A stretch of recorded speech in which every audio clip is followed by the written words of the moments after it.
My voice is clear to everyone? ठीक है. So in the last class we were discussing about the like how the alimentary canal like what are the parts in there. So हमने सारे parts को discuss किया, salivary glands को discuss किया. We discussed that के stomach के अंदर क्या क्या होता है. So we have discussed all those things. But एक summarize part कि what we are having different type of glands are there, क्या secretion हो रहे हैं, juices, digestive juices कौन कौन से हैं, उन सारे के बारे में हम आज बात करने वाले हैं. एक summarize होगा, ठीक है. तो उस summarize करने के लिए उसको जो chapter है हमारे पास, we are having a one table जिससे आपको एक आइडिया लग जाएगा कि what salivary glands we are having और उनसे secretion क्या क्या होता है, ठीक है. So we are starting with that. कितने लोग हैं जिनका पहला क्लास है यार? कोई है ऐसा? अच्छा.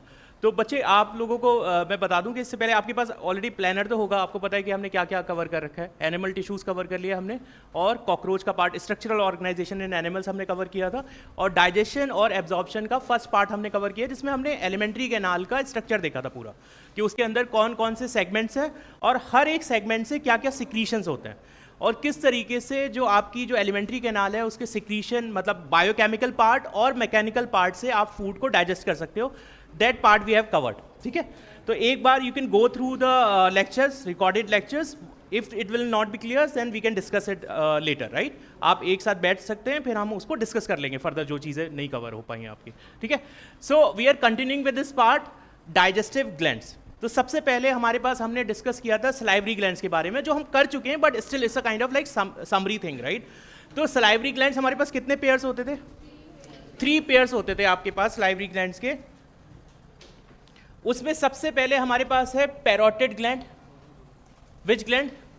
Parotid gland. कितने पेयर्स होते हैं? 1 पेयर होता है. कहाँ होता है? चीक्स में होता है, राइट. एक हमने एक और चीज डिस्कस की थी इसमें कि अगर पैरोटिड ग्लैंड में इन्फेक्शन हो जाता है तो क्या बोलते हैं उसको? मम्स बोलते हैं. अगर पैरोटिड ग्लैंड में कोई बैक्टीरियल इन्फेक्शन होता है उससे आपके चीक्स पे यहाँ स्वेलिंग आ जाएगी, राइट. तो उससे उस इन्फेक्शन को क्या बोलते हैं? मम्स बोलते हैं, ठीक है. उसके बाद नेक्स्ट हमने एक चीज मैंने आपको और बताई थी एडिशनल, कि ये जो पैरोटिड ग्लैंड है यही मॉडिफाइड पॉइजनस ग्लैंड बनता है स्नेक के अंदर, राइट. तो जो स्नेक के अंदर जो पॉइजन बनता है वो पैरोटिड ग्लैंड ही मॉडिफाइड होती है, उसको हम उसमें क्या बोल देते हैं? पॉइजनस ग्लैंड्स बोल देते हैं, ठीक है. तो सबसे पहले हमने बात की पैरोटिड ग्लैंड के बारे में. ये कैसी ग्लैंड है? लार्जेस्ट, ठीक है. कैसी ग्लैंड है? लार्जेस्ट. क्या इससे, क्योंकि ये किस टाइप की ग्लैंड है? एक्सोक्राइन क्या एंडोक्राइन? Exocrine gland. अगर ये एक्सोक्राइन ग्लैंड है तो एक्सोक्राइन ग्लैंड में आपको पता है क्यों एक्सोक्राइन ग्लैंड बोलते हैं उनको? क्योंकि उनके पास डक्ट होती हैं, राइट. तो इस पैरोटिड ग्लैंड के पास भी डक्ट होगी, राइट. अगर पैरोटिड ग्लैंड के पास डक्ट है तो क्या उस डक्ट का नाम भी होगा कुछ? क्या नाम है इसका? छोटू, मोटू, क्या नाम होता है? स्टेनसन्स डक्ट, राइट. तो स्टेनसन्स डक्ट होती है पैरोटिड ग्लैंड के पास, स्टेनसन्स डक्ट. और इसके थ्रू ये कहाँ रिलीज करेगा? चीक्स के पास. It will be releasing its secretion. और कितना सिक्रीशन होता है?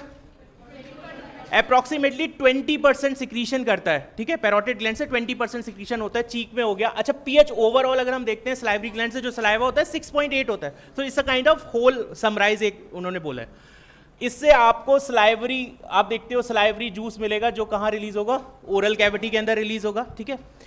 अच्छा, दूसरा आपके पास ग्लैंड था सब मैक्सिलरी और सब मैंडिबुलर. सब मैक्सिलरी, सब मैंडिबुलर, इसको इसलिए बोल रहे हैं, दोनों नाम इसलिए इंक्लूड करते हैं क्योंकि it is opening at the junction of both the jaws, right. इसीलिए आपने देखा हम क्यों ना हम इसको सब मैक्सिलरी बोल दें, बस सब मैंडिबुलर ही बोल दें, but we are writing both the names. The reason is it is opening at the junction of both the jaws. That's why we are writing this one कि सब मैक्सिलरी, सब mandibular.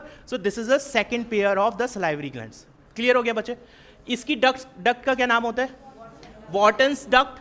इस duct का नाम होता है जिस duct के through ये आपका ओरल कैविटी में ओपन होता है, उस डक्ट को हम बोलते हैं वाटन्स डक्ट. और वाटन्स डक्ट, अगर इस डक्ट की बात करें तो इससे सिक्रीशन कैसा होता है? मैक्सिमम मिनिमम 70% और मैक्सिमम होता है, ठीक है. तो इससे आपका मैक्सिमम सिक्रीशन होता है. उसके बाद हम आ जाते हैं कहाँ ओपन होगा? लोअर जॉ के. ये आपके जो जंक्शन होते हैं लोअर जॉ के पास जाके ओपन हो जाएगा, ठीक है. उसके बाद हम आए third gland, that is sublingual. ये कैसी है? स्मॉलेस्ट ग्लैंड, ठीक है. स्मॉलेस्ट ग्लैंड है, और इस स्मॉलेस्ट ग्लैंड से जो डक्ट जुड़ी होती है उसका क्या नाम होता है? Duct of Rivinus. Duct of Rivinus भी स्मॉलेस्ट डक्ट है, ठीक है. अच्छा, डक्ट में अगर हम देखेंगे तो जो लार्जेस्ट डक्ट है वो सब मैक्सिलरी की डक्ट है. एक अलग चीज आप देख रहे हो, सबसे बड़ी ग्लैंड कौन सी है? पैरोटिड. लेकिन डक्ट किसकी सबसे बड़ी है? सब मैक्सिलरी और सब मैंडिबुलर की। जो डक्ट है, मतलब जो वाटन्स डक्ट है,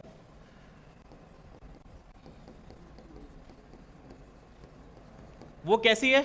लार्जेस्ट। और रेवेनस डक्ट कैसी है? स्मॉलेस्ट है, राइट। तो ये हमने सलाइवरी ग्लैंड्स देख लिए 3 पेयर्स। अब ये क्या करते हैं? ये जो सलाइवा बना रहे हैं, उस सलाइवा का पीएच कितना है? 6.8। 1 to 1.5 लीटर सलाइवा आप बनाते हो डेली, राइट। मतलब 1000 ml to 1500 ml of saliva you are secreting in the buccal cavity, और that will depend on the condition कितना वाटर का अमाउंट है। मतलब it can vary from 1 litre to 1.5 litre, right, on daily basis. और ये कहाँ आ रहा है? ओरल कैविटी के अंदर आ रहा है, ठीक है। इसके अंदर क्या क्या होता है? आपका म्यूकस हो गया, इलेक्ट्रोलाइट्स हो गया। इलेक्ट्रोलाइट्स में sodium, calcium, sodium, potassium, chloride and bicarbonate ion, these are the one जो हमारे पास मेन आपके आयंस होंगे। Sodium ion, potassium ion, chloride ion and bicarbonate ion. और इनका फंक्शन क्या है? बफरिंग एजेंट की तरह काम करते हैं। किसकी तरह काम करते हैं? एज अ बफरिंग एजेंट ये काम करते हैं। उसके बाद हमारे पास अगर आप देखोगे लाइसोजाइम होता है। इसके बारे में हमने डिस्कस किया था कि जो आपका सलाइवा होता है उसके अंदर लाइसोजाइम होता है। तो हमेशा याद रखेंगे जो एनिमल्स होते हैं वो अपने वुंड्स को क्या करते हैं? लिक करते हैं। The reason is because they are having the lysozyme, और वो लाइसोजाइम क्या करेगा? जो बैक्टीरिया होगा उनकी सेल वॉल को डिग्रेड कर देगा। तो इट विल बी हेल्पफुल कि आपका जो हीलिंग जो है वो बढ़ जाएगा, ठीक है। उसके बाद हम आ जाते हैं सलाइवरी अमाइलेज। ये एक एंजाइम है जो यहाँ से रिलीज हो रहा है, इसको टाइलिन भी बोलते हैं। सलाइवरी अमाइलेज और टाइलिन, इसका फंक्शन क्या है? It is working on the starch. और ये किस में ब्रेक डाउन करेगा? लाइक कार्बोहाइड्रेट को ब्रेक डाउन करेगा। कार्बोहाइड्रेट स्प्लिटिंग एंजाइम है। और क्या बनाता है? माल्टोज। कई जगह सिंपल शुगर भी लिखा होता है, but it is a maltose. मतलब माल्टोज कैसा शुगर है? ऐसा डाइसैकेराइड, राइट। डाइसैकेराइड माल्टोज भी है, सुक्रोज भी डाइसैकेराइड है, लैक्टोज भी डाइसैकेराइड है। कई बार हो सकता है बायोमोलिक्यूल्स में आपसे ये क्वेश्चन पूछ लिया जाए, कंपोजिशन पूछ लेते हैं। मतलब they will be giving the statement. मैं जितने भी क्वेश्चन देख रहा हूँ इससे रिलेटेड वो मोस्टली स्टेटमेंट बेस्ड है। और अगर आपने थोड़ी सी भी इंफॉर्मेशन मिस की तो वो कॉम्बिनेशन में आएगा 1 2 3 करेक्ट, 1 2 3 4 कनेक्ट, और combination they will be giving the combination. फिर पूछेंगे इसमें से आंसर बताइए, ठीक है। डायरेक्टली आपको आंसर नहीं मिलते, ये एक स्टेटमेंट के फॉर्म में आते हैं। तो they are giving much syllabus in comparison to the previous जो एग्जाम हुआ करते थे पहले। आप बहुत कुछ कवर कर लेते हैं और बहुत 45 क्वेश्चंस में वो आपको बहुत कुछ दे देंगे, पूरी बुक दे देंगे भर के, ठीक है। तो they are giving the facts, उनको हमें बहुत क्लियरली अपना हमें पता होना चाहिए कि क्या क्या है, ठीक है। तो कार्बोहाइड्रेट स्प्लिटिंग एंजाइम है। तो हम माल्टोज के बारे में बोल रहे थे कि माल्टोज आपका जो बनेगा वो आपके पास डाइसैकेराइड शुगर है, सुक्रोज भी होता है, लैक्टोज भी होता है। तो आई थिंक सलाइवरी ग्लैंड का सारा सिक्रीशन क्लियर है, ठीक है। सलाइवरी ग्लैंड का 3 ग्लैंड है हमारे पास। कौन कौन से? पैरोटिड, सबलिंगुअल, सब मैक्सिलरी, सब और आपके पैरोटिड ग्लैंड, राइट। 3 ग्लैंड हो गए। उनके डक्ट्स के नाम Wharton's duct, duct of Rivinus and Stensen's duct. PH कितना है? 6.8 है, ठीक है। सिक्रीशन का अमाउंट कितना है? 1 to 1.5 लीटर्स, राइट। उसके बाद आप बताइए कि क्या क्या चीजें होती हैं। जैसे इलेक्ट्रोलाइट्स बताइए, क्या क्या इलेक्ट्रोलाइट्स होते हैं? सोडियम एंड उसके साथ आप क्लोराइड को याद रख सकते हो। जैसे अगर आपको आयंस कभी आप भूल भी जाओगे तो देखो बफरिंग एजेंट इसका काम है। और आपको पता है ब्लड में बफरिंग एजेंट का काम भी उस टाइम पे भी बाइकार्बोनेट होता है। आपको पता है कार्बोनिक एनहाइड्रेज एक एंजाइम है, ठीक है। और इतना अच्छा एंजाइम है उसका, अगर आप टर्न ओवर रेट देखोगे, मतलब पर सेकेंड 10⁸ मॉलिक्यूल्स को कन्वर्ट कर देता है, इतनी पावर होती है। आप ये सोचेंगे कोई भी रिएक्शन बॉडी के अंदर, जैसे आपने केमिकल रिएक्शंस पढ़ी होंगी, और अगर ये एंजाइम्स नहीं होंगे तो ये रिएक्शन इतनी स्लो हो जाएंगी कि ये आप सोच भी नहीं सकते कि ये पॉसिबल होगा कि नहीं होगा। और आपको पता होगा कि एक आरबीसी में कितना 26 करोड़ मॉलिक्यूल ऑफ हीमोग्लोबिन होता है, ठीक है। और आपको वो कन्वर्जन भी करना है, तो उसके लिए रेट बहुत फास्ट होना चाहिए। तो ये कार्बोनिक एनहाइड्रेज जो एंजाइम है इसका टर्नओवर नंबर बहुत तेज होता है, मतलब 10⁸ मॉलिक्यूल्स को पर सेकंड में कन्वर्ट कर रहा है, ठीक है। सो ये सारे एंजाइम में हमने अच्छा इसको देखा। तो बफरिंग एजेंट में आपके इलेक्ट्रोलाइट्स के बारे में हम बात कर रहे थे, sodium, potassium, bicarbonate and chloride. तो अगर आपको सोडियम क्लोराइड, जैसे जब भी सोडियम का नाम लेते हैं तो क्लोराइड अपने से दिमाग में आ जाता है, तो वो हो गया। सोडियम के साथ रिप्लेसमेंट में आप पोटेशियम रख सकते हो। सलाइवा में पोटेशियम के लिए ज़्यादा जाना जाता है, सलाइवा में पोटेशियम का अमाउंट ज़्यादा होगा, ठीक है। तो सोडियम हो गया, पोटेशियम हो गया, आपका क्लोराइड हो गया, बाइकार्बोनेट हो गया। लाइसोजाइम हो गया, एंटीबैक्टीरियल एंजाइम है। उसके अलावा आपके पास एक स्पेशल एंजाइम है जो कार्बोहाइड्रेट को डिग्रेड करता है। प्रोटीन के लिए कुछ नहीं है, फैट के लिए कुछ नहीं है। फाइन, इतना क्लियर है। नेक्स्ट हम आ जाते हैं, देन आप आते हो, देखो फेरिंग्स और ईसोफेगस में तो कुछ होता नहीं है। Now next we are, what's the next stop? Next stop is the stomach. Stomach में हमारे पास जो ग्लैंड्स हैं उनका नाम है गैस्ट्रिक ग्लैंड्स, ठीक है। अब गैस्ट्रिक ग्लैंड्स लोकेशन इनकी क्या होती है, म्यूकोसा ऑफ स्टमक। अभी हम हिस्टोलॉजी भी देखेंगे, जब लेयर्स देखेंगे इंटेस्टाइन की कि उसके अंदर लेयर होती हैं, 4 लेयर्स होती हैं, तो उसमें से एक लेयर है म्यूकोसा, ठीक है, जो आपकी पूरी एलिमेंट्री कैनाल है that is made up of in the layers, right. तो आपके पास 4 लेयर्स हैं, उनमें से जो लेयर है म्यूकोसा, म्यूकोसा के अंदर क्या प्रेजेंट होता है, गैस्ट्रिक ग्लैंड्स प्रेजेंट होती हैं, राइट। आप इस गैस्ट्रिक ग्लैंड्स में देखें, it is having the combination of cells. अगर आप देखोगे तो इनके अंदर क्या बनते हैं, ऐसे ऐसे स्ट्रक्चर्स, फोल्ड्स बनते हैं, रगीज, राइट। और उसमें ना डिफरेंट टाइप के सेल्स होते हैं, राइट। और ये जो सेल्स है, अब इसमें देखें, सबसे पहले हमारे पास क्या है, म्यूकस नेक सेल। अगर आप देखोगे this portion is a neck type, इसलिए बोल रहे हैं इनको म्यूकस नेक सेल, क्योंकि ये नेक के पास होता है, ठीक है। ये जो स्ट्रक्चर्स फोल्डिंग बन रही हैं म्यूकोसा के स्टमक के म्यूकोसा पार्ट में, उसमें जो नेक वाले पोर्शन में सेल है म्यूकस नेक सेल्स हैं। अब इनका नाम म्यूकस नेक सेल है, तो क्या सिक्रीट कर रहे होंगे, म्यूकस सिक्रीट कर रहे होंगे। और इस म्यूकस का काम क्या होता है, इस म्यूकस का काम होता है कि ये आपका लुब्रिकेशन प्रोवाइड करेगा, जो आपका पोर्शन होगा, जो वॉल होगी, वहां लुब्रिकेशन प्रोवाइड करेगा, ठीक है। उसके बाद हमारे पास होती है पेप्टिक और चीफ सेल्स, ठीक है। तो जैसे कई बार आपको एक कंफ्यूजन होता है, जैसे कई बच्चों को कंफ्यूजन होता है कि पैराइटल और ऑक्सीपिटल जो ऑक्जेंटिंग है वो साथ में है, या पेप्टिक और चीफ सेल साथ में है। तो आप जैसे पेप्सी वर्ड सुना है आपने, पेप्सी से याद रख सकते हो, ठीक है, पेप्सी कोल्ड ड्रिंक, राइट। तो पेप्सी में पेप्टिक हो गया, और सी आप वर्ड यूज कर सकते हो चीफ सेल्स के लिए। तो सेकंड कंफ्यूजन फिर आपके पास नहीं आएगा कि ये कॉम्बिनेशन कहीं ऐसा तो नहीं है कि पेप्टिक को ऑक्जेंटिक बोलते हैं या पैराइटल को चीफ सेल्स बोलते हैं। ये कॉम्बिनेशन भी कई बार जब आप काफी लंबे टाइम तक आप रिवाइज नहीं करते हो तो क्रिएट होता है। तो आपको एक वर्ड याद रखना है, पेप्सी, जिसमें पेप्टिक सेल्स हो गया, और second C is for the chief sales.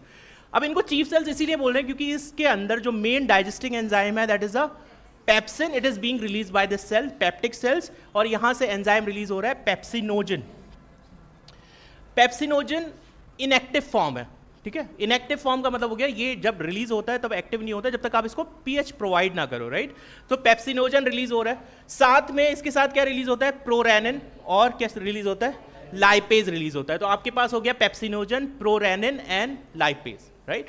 These are the enzyme, those are release by these peptic cells और the chief cells, right. Second one हमारे पास है parietal, third cells are parietal cells और the oxyntic cells. इनका function क्या है, they are releasing the HCl का, जैसे कल एक बच्चे ने क्वेश्चन पूछा था कि HCl डायरेक्टली नहीं रिलीज होता, it is coming in the form of ions, जो जाके आपका अभी आप पढ़ोगे क्लोराइड आयन शिफ्ट जो हम पढ़ेंगे नेक्स्ट चैप्टर में, तब आपको पता चलेगा कि ब्लड वेसल से बाइकार्बोनेट आप बाहर दे रहे होते हो और Cl- को अंदर ले रहे होते हो, ठीक है। तो उसकी वजह से आपके पास अंदर क्या हो जाता है, HCl का फॉर्मेशन होता है। ऐसा नहीं होता कि डायरेक्टली सेल्स के पास कंटेनर रखे हैं HCl के, उसने लिया एक जग डाल दिया, लो स्टमक के अंदर HCl डाल देते हैं, तो वो वाला सिचुएशन नहीं है यहाँ। उसके बाद एक इंट्रिंसिक फैक्टर होता है that is also being release by the parietal और ऑक्जेंटिक सेल्स, ठीक है। फाइनली अगर हम इनके बारे में देखें तो म्यूकस का फंक्शन क्या हो गया, तीनों आपके पास क्या हो गया, म्यूकस, पेप्सिनोजन, हाइड्रोक्लोरिक एसिड, इन तीनों का कॉम्बिनेशन में फंक्शन है lubrication and protection of mucosal epithelium from excoriation by HCl। तो अगर आपको म्यूकस होगा तो you are just protecting it the wall of the stomach from the excoriation by the HCl, ठीक है। तो म्यूकस उसमें हेल्प कर रहा है। फिर आपके पास है पेप्सिनोजन। पेप्सिनोजन आपका एक ऐसा एंजाइम है जो प्रोटीन्स पे काम करता है, ऑब्वियसली, राइट, और प्रोटीन डाइजेशन में हेल्प करता है। Again prorenin is again the another hormone that is working on the milk protein, लेकिन ये किस में होगा, बच्चों में होगा, इन्फेंट्स में होगा, अडल्ट फॉर्म में ये नहीं होता, ठीक है। तो अडल्ट्स में मोस्टली आपने देखा होगा कि जो मिल्क होता है, मिल्क प्रोटीन के साथ ये रिएक्शन करेगा प्रोरेनिन, ठीक है। प्रोकैसिनेट, कैसीन जो प्रोटीन होती है ब्लड की, उसके साथ प्रोकैसिनेट इनसॉल्युबल फॉर्म में आ जाता है। इसीलिए जो बच्चे होते हैं आपने देखा कि वो बस मिल्क डाइट पे सर्वाइव कर जाते हैं। ऐसा तो नहीं होता कि उनको बहुत खाना चाहिए होता है, बस आप उनको एक दूध की बोतल दे दीजिए, मस्त फिर सो जाएंगे, ठीक है। तो वो क्यों हो रहा है, क्योंकि आपने जो कैसीन प्रोटीन थी, जो आपने मिल्क दिया, दे आर लाइक, ये प्रोरेनिन उससे रिएक्ट करता है, और रिएक्ट करने के बाद इनसॉल्युबल फॉर्म में, कर्ड की फॉर्म में चेंज कर देता है, ठीक है। और वो कर्ड का जो फॉर्म है that will remain for a longer time in the stomach. तो उनको फुलफिल वाली फीलिंग आएगी कि नहीं यार अच्छा भूख नहीं लग रही है। और आपको पता है कि जो आपका जो भूख लगती है आपको, वो मोस्टली जनरेट होता है स्टमक जब एम्प्टी होता है, ठीक है। स्टमक एम्प्टी होगा then it will be coming के जब हमारा लास्ट जो आपका इंटेरोगेस्ट्रॉन हार्मोन होता है वो रिलीज होता है, वो ये कहता है कि आप गैस्ट्रिक जो आपका एक्टिविटीज़ है उसको रोक देना चाहिए, तब जाके आपका हंगर पॉइंट एक्टिवेट होगा, जिसको सटाइटी पॉइंट भी बोलते हैं। जैसे अगर आप किसी ओबेसिटी, आपको पता है कि एक बीमारी है अगर किसी का वेट ज़्यादा है तो इट्स नॉट ऑलवेज कि वो कुछ ज़्यादा खा ही रहा है, ठीक है। आप देखोगे एक सटाइटी सेंटर होता है हमारे ब्रेन में, और it's a kind of centre जहाँ से हमें ये पता चलता है कि अब हमें भूख लग रही है, ठीक है। वो इस चीज़ को जनरेट करता है, और आपको कोई अगर वो सिग्नल ब्रेक हो जाता है ब्रेन के साथ, वो सेंटर अगर इनएक्टिवेट हो जाता है, तो you will not be getting the feeling of fulfilment, और आपको लगेगा अच्छा चलो और खा लेता हूँ, ठीक है। तो वो वहाँ की प्रॉब्लम है, उनकी नहीं है कि वो चलो ठीक है कुछ भी मिल गया तो आज तो इसका घर खा जाऊँगा, आज तो कुछ भी मिल गया तो बस खा लेना है मुझे। तो वो एक्चुअली प्रॉब्लम है, सटाइटी सेंटर इनएक्टिवेट हो जाता है या उसमें कोई प्रॉब्लम आ जाती है तब, ठीक है। उसके बाद है आपके पास lipase, that is working on the fats, fat digestion में हेल्प करता है, बट इट्स वेरी लेस, ठीक है। आपका स्टमक के अंदर बहुत कम डाइजेशन होगा फैट का, क्योंकि आपको क्या करना है, एमल्सिफिकेशन करना है पहले जाके जब बाइल जूसेस आएंगे, बट आप मान लो कि बहुत कम ही डाइजेशन आपका यहाँ पर मिलेगा स्टमक के अंदर, ठीक है। तो I think second one is clear, gastric glands और स्लाइवरी ग्लैंड्स के सिक्रीशन सारे क्लियर है, ठीक है। गैस्ट्रिक ग्लैंड्स का एक बार जल्दी से रिवाइज कर लेते हैं। गैस्ट्रिक ग्लैंड में सबसे पहले कौन सी सेल्स है, म्यूकस नेक सेल। म्यूकस नेक सेल क्या रिलीज करते हैं, म्यूकस का फंक्शन क्या है, lubrication, and it is protecting what. सब लोगों को बोलना है, जितने लोग भी चुप भी बैठे हैं please loudly you have to give the answer. आप जितने अच्छे से बोलोगे नींद भाग जाएगी, ठीक है, क्योंकि I know it's very difficult to sit there, और जब आप लेक्चर सुनते हो तो सबसे मुश्किल काम होता है जब आप कुछ नहीं लिख रहे हो, because we are having a crash course, और बहुत हम इस स्पीड से चलते हैं कि आपको लिखने का वो नहीं मिल रहा है, because we are providing it in the form of slides. So आप क्या करते हो, कई बार आप डाइवर्ट हो जाते हो, लाइक शो करने के लिए we are sitting in front of the teacher और कोशिश कर रहे हैं कि नहीं हमें समझ आ रहा है, आंखें भी खुली हैं, लेकिन अंदर से मैं जानता हूँ कि कैसा फील होता है, ठीक है। तो लंबे लंबे लेक्चर्स मैंने भी अटेंड किए, so try to get involve in the process, और कोशिश करिए कि कम से कम बोल तो दें, ठीक है। और अगर आप एक बार बोलेंगे तो बिलीव मी आपको लगेगा कि आपको नहीं आ रहा है, बट सबकॉन्शियस माइंड में कहीं ना कहीं जब क्वेश्चन वो सामने होगा तो you will be picking the right answer, ठीक है। तो अब मैं जब नेक्स्ट क्वेश्चन पूछूंगा तो everyone will be giving the answer, ठीक है। अगर नहीं देंगे तो नेक्स्ट टाइम जो भी बंदा आंसर नहीं दे रहा होगा वो यहाँ होगा, मैं वहाँ बैठ जाऊँगा, ठीक है। चलो, सो नेक्स्ट हमारे पास म्यूकस सेल का हमने फंक्शन देख लिया। नेक्स्ट सेल है हमारे पास पेप्टिक सेल्स। पेप्टिक सेल का दूसरा नाम, पेप्टिक सेल से कौन सा सिक्रीशन आ रहा है, पेप्सिनोजन और प्रोरेनिन और लाइपेज। तो पेप्सिनोजन का फंक्शन कौन से सबस्ट्रेट पे करता है, ये प्रोटीन्स पे फंक्शन करता है। अच्छा, प्रोटीन के जब ये फंक्शन करता है तो ब्रेक डाउन जो प्रोडक्ट बनता है उसका नाम क्या होता है, प्रोटियोजेस और peptones, peptones and proteoses, right. These are the like आपके स्मॉल यूनिट्स जो आपके प्रोटीन, आपको पता है कि प्रोटीन ब्रेक डाउन होता है, पेप्टाइड चेन्स होती हैं, राइट। तो उसमें पेप्टोन्स की फॉर्म में भी बोल सकते हो आप, प्रोटियोजेस भी बोल सकते हो, तो कई आपको टर्म मिल जाएंगे इसके लिए, ठीक है। उसके बाद हमारे पास प्रोरेनिन, इट वाज वर्किंग, किस में प्रेजेंट होगा, एडल्ट्स में कि इन्फेंट्स में, इन्फेंट्स में प्रेजेंट होगा। और ये क्या करता है, जो मिल्क प्रोटीन होती है कैसीन, उसको किस में कन्वर्ट कर देता है, इनसॉल्युबल फॉर्म में, प्रोकैसिनेट बोलते हैं उसको। अगर पूरी मैकेनिज्म देखेंगे तो प्रोकैसिनेट फॉर्म में कन्वर्ट कर देता है, it will remain for a longer time, ठीक है। बच्चों में वैसा होगा। फिर आपके पास क्या होता है, गैस्ट्रिक लाइपेज। लाइपेज किस पे फंक्शन करता है, फैट्स पे काम करता है। इसका पीएच कितना होता है, नहीं पीएच कितना होगा स्टमक के अंदर, 1.8 to 2.5, मतलब ऑप्टिमम पीएच अगर एग्जैक्टली पेप्सिन के लिए मेरे से पूछोगे तो आई विल बी टेलिंग 1.8 ऐसा पीएच है जो आपका पेप्सिन पे कर रहा है। बट अगर आप ओवरऑल एक, हम क्योंकि जब भी जो भी डेटा लेते हैं this a kind of average, ठीक है। चलो, तो I think this much is clear. Salivary glands are clear. Next gland was the gastric glands, जो कहाँ प्रेजेंट थे, स्टमक के अंदर प्रेजेंट थे। हमने स्टार्ट किया था स्लाइवरी ग्लैंड से जो हमारे ओरल कैविटी में प्रेजेंट थे, then we have reach to the stomach. इस स्टमक के अंदर हमारे पास गैस्ट्रिक ग्लैंड्स है, और गैस्ट्रिक ग्लैंड्स में we are having how many types of cells, 3 types of cells. Parietal cells, जो इंपॉर्टेंट आपको कंफ्यूजन जो क्रिएट होगा, इसीलिए मैं आपको बोल रहा हूं ये इनमें कंफ्यूजन क्रिएट होगा जब आप बहुत सारा सिलेबस कवर कर रहे होगे। अभी नहीं होगा, अभी बहुत इजी लग रहा होगा कि ये क्या है, पेप्टिक सेल्स और ये चीफ सेल्स, इतना इजी सर, क्या बार बार यही बोल रहे हो। लेकिन आई एम टेलिंग यू कि जब आप सिलेबस रिवाइज करोगे, फिजिक्स, केमिस्ट्री, जोलॉजी, बॉटनी सब मिला के, उस टाइम पे आपको सच में पेप्सी पीनी पड़ेगी, ठीक है, लेकिन नहीं लेना, ठीक है। सो पेप्टिक सेल्स और चीफ सेल्स, ऑक्जेंटिक सेल्स और the parietal cells are the same. और ये क्या रिलीज कर रहे हैं, HCl तो रिलीज कर रहे हैं, साथ में एक इंट्रिंसिक फैक्टर भी रिलीज कर रहे हैं, ठीक है।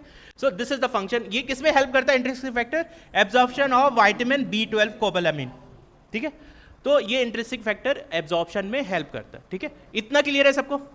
आई थिंक भूलना नहीं चाहिए इतना, बस रिवाइज करना है मैं बार बार। उसके बाद हम आ जाते हैं लिवर पे। लिवर कैसा ग्लैंड है? लार्जेस्ट ग्लैंड है। इसका अगर आप साइज देखेंगे 1.2 टू 1.5 kg का साइज है लिवर का। और इस लिवर से जो अगर आप देखोगे तो upper right side of abdomen blow diaphragm, diaphragm के नीचे आपके राइट हैंड साइड पे लिवर अवेलेबल होता है, ठीक है। सो इस लिवर में अगर आप देखेंगे जो रिलीज होगा उसका पीएच, जो कंटेंट रिलीज हो रहा है उसका पीएच कितना है? More than 7। लिवर से जो हमारे पास रिलीज हो रहा है कंटेंट दैट इज बाइल और रिलीज इनटू ड्यूडेनम। ड्यूडेनम में ये रिलीज होता है, तो लिवर से आपके पास बाइल रिलीज हो रहा है, but it is coming with the combination of pancreatic juice too, क्योंकि पैनक्रियाटिक जूस और लिवर से जो बाइल जूस है, मतलब जो गॉल ब्लैडर में स्टोर हुआ था, तब आके आपके पास कहाँ रिलीज होगा? ड्यूडेनम में रिलीज होगा। अब इसके अंदर क्या क्या होता है? Bile salt, bile pigments, cholesterol and phospholipids. क्या क्या हो गए? बाइल सॉल्ट्स हो गए, बाइल पिगमेंट्स हो गए, ठीक है, और आपके पास क्या हो गया? Cholesterol, right. So all these things we are having in the bile. अब इनके फंक्शन देखिए, मेनली आप सबको पता है, बचपन से पता है, ठीक है। आपको आई थिंक क्लास 10th में पढ़ाया जाता है, 10th में भी है ये टॉपिक, ठीक है। सो इमल्सिफिकेशन ऑफ फैट्स, मेनली आप देखो बाइल में कोई एंजाइम तो है नहीं डाइजेशन के लिए, ठीक है। ये भी एक बहुत बेसिक क्वेश्चन है, आपसे पूछा जाता है कि बाइल के अंदर एंजाइम है कि नहीं है? नहीं है, कोई ऑब्वियसली कोई एंजाइम नहीं है, ठीक है। सो हमारे पास कोई एंजाइम नहीं है इसमें, तो मेनली ये किस चीज में हेल्प कर रहे हैं? These are helping in the emulsification of fats, right. उसके बाद सेकंड क्या है? बिलिरुबिन और बिलीवर्डेन होता है। आपने देखा होगा जब जॉइंडिस होता है, पीलिया, तो उस टाइम पे इन पिगमेंट्स का बहुत रोल दिखाई देता है, ठीक है। सो आपके पास बिलीवर्डेन है और बिलिरुबिन है। अच्छा, एक चीज और पूछी जाती है, एक PYQ है नीट का, उसमें पूछा गया these are the breakdown component of RBCs में, स्पेशली हीमोग्लोबिन के ब्रेकडाउन से बनते हैं बिलीवर्डेन और बिलिरुबिन। तो आपके पास ये, अगर आपको कोई एक ऑप्शन दे रखा है, there was a one PYQ जो I have included in the DPP2, तो वहां आपको एक ऑप्शन में अगर आपको नहीं पता होगा तो it will create a confusion कि आपकी जो बिलीवर्डेन है या बिलिरुबिन है वो they will not be giving you the directly names, right. अगर आपको ये एक्स्ट्रा इन्फॉर्मेशन नहीं पता होगी कि bilirubin, biliverdin, these are the breakdown product of the RBCs और you can tell the haemoglobin, so आप वो ऑप्शन पिक नहीं कर पाओगे। And this is same question जिसमें ABCD की कॉम्बिनेशन दे रखे हैं कि चूज द, अच्छा ये क्वेश्चन भी बहुत आते हैं आपको, incorrect one, choose the correct statement, right. और वो करेक्ट और इनकरेक्ट का खेल सारा बिगाड़ देता है सब कुछ, ठीक है। तो हमें ये छोटी छोटी सी इंफॉर्मेशन में एक भी स्टेटमेंट नहीं छोड़ना, ठीक है। अगर कोई भी नेसेसरी इंफॉर्मेशन है तो हम उसको नहीं छोड़ेंगे। Bile activate the lipases. एक बार इमल्सिफिकेशन हो गया फैट्स को आपने, और इमल्सिफिकेशन क्या होता है? What is emulsification? Conversion of fat into the smaller globules like forms, right. Small forms में आप कन्वर्ट कर दोगे, मिसेलीज के फॉर्म में आ जाएगा, then it can easily be absorb by the cells, right. तो वो हो गया आपका इमल्सिफिकेशन। अब मुझे बताइए इस slide pay anything that is not clear, ठीक है। अगेन एक बार जल्दी से समराइज करके मुझे बता दीजिए, सलाइवरी ग्लैंड्स में कौन कौन से ग्लैंड्स? सारे लोग बोलेंगे कौन कौन से ग्लैंड? 3 ग्लैंड है आपके पास, कौन कौन से? मतलब इस फ्रीक्वेंसी से, इस सिंक्रोनाइजेशन से आपको आंसर देने हैं कि दीवारें हिल जाएं और लोगों को लगे कि अच्छा दूसरा अर्थक्वेक आ गया क्या, रात भी आया था आज फिर से क्या हो रहा है। कहीं उनको पता चलना चाहिए कि PW में बच्चे रिवाइज कर रहे हैं, और हो सकता है कि कल भी तुम्हारे क्लास में से कुछ बच्चे हो सकता है सेम फ्रीक्वेंसी पे रिवाइज कर रहे हो, भूकंप ला दिया, ठीक है। ऐसा मत करो भाई, ठीक है। तो आपको क्या करना है, बताना है कि salivary glands, 3 type of salivary glands, just tell the names एक साथ। हाँ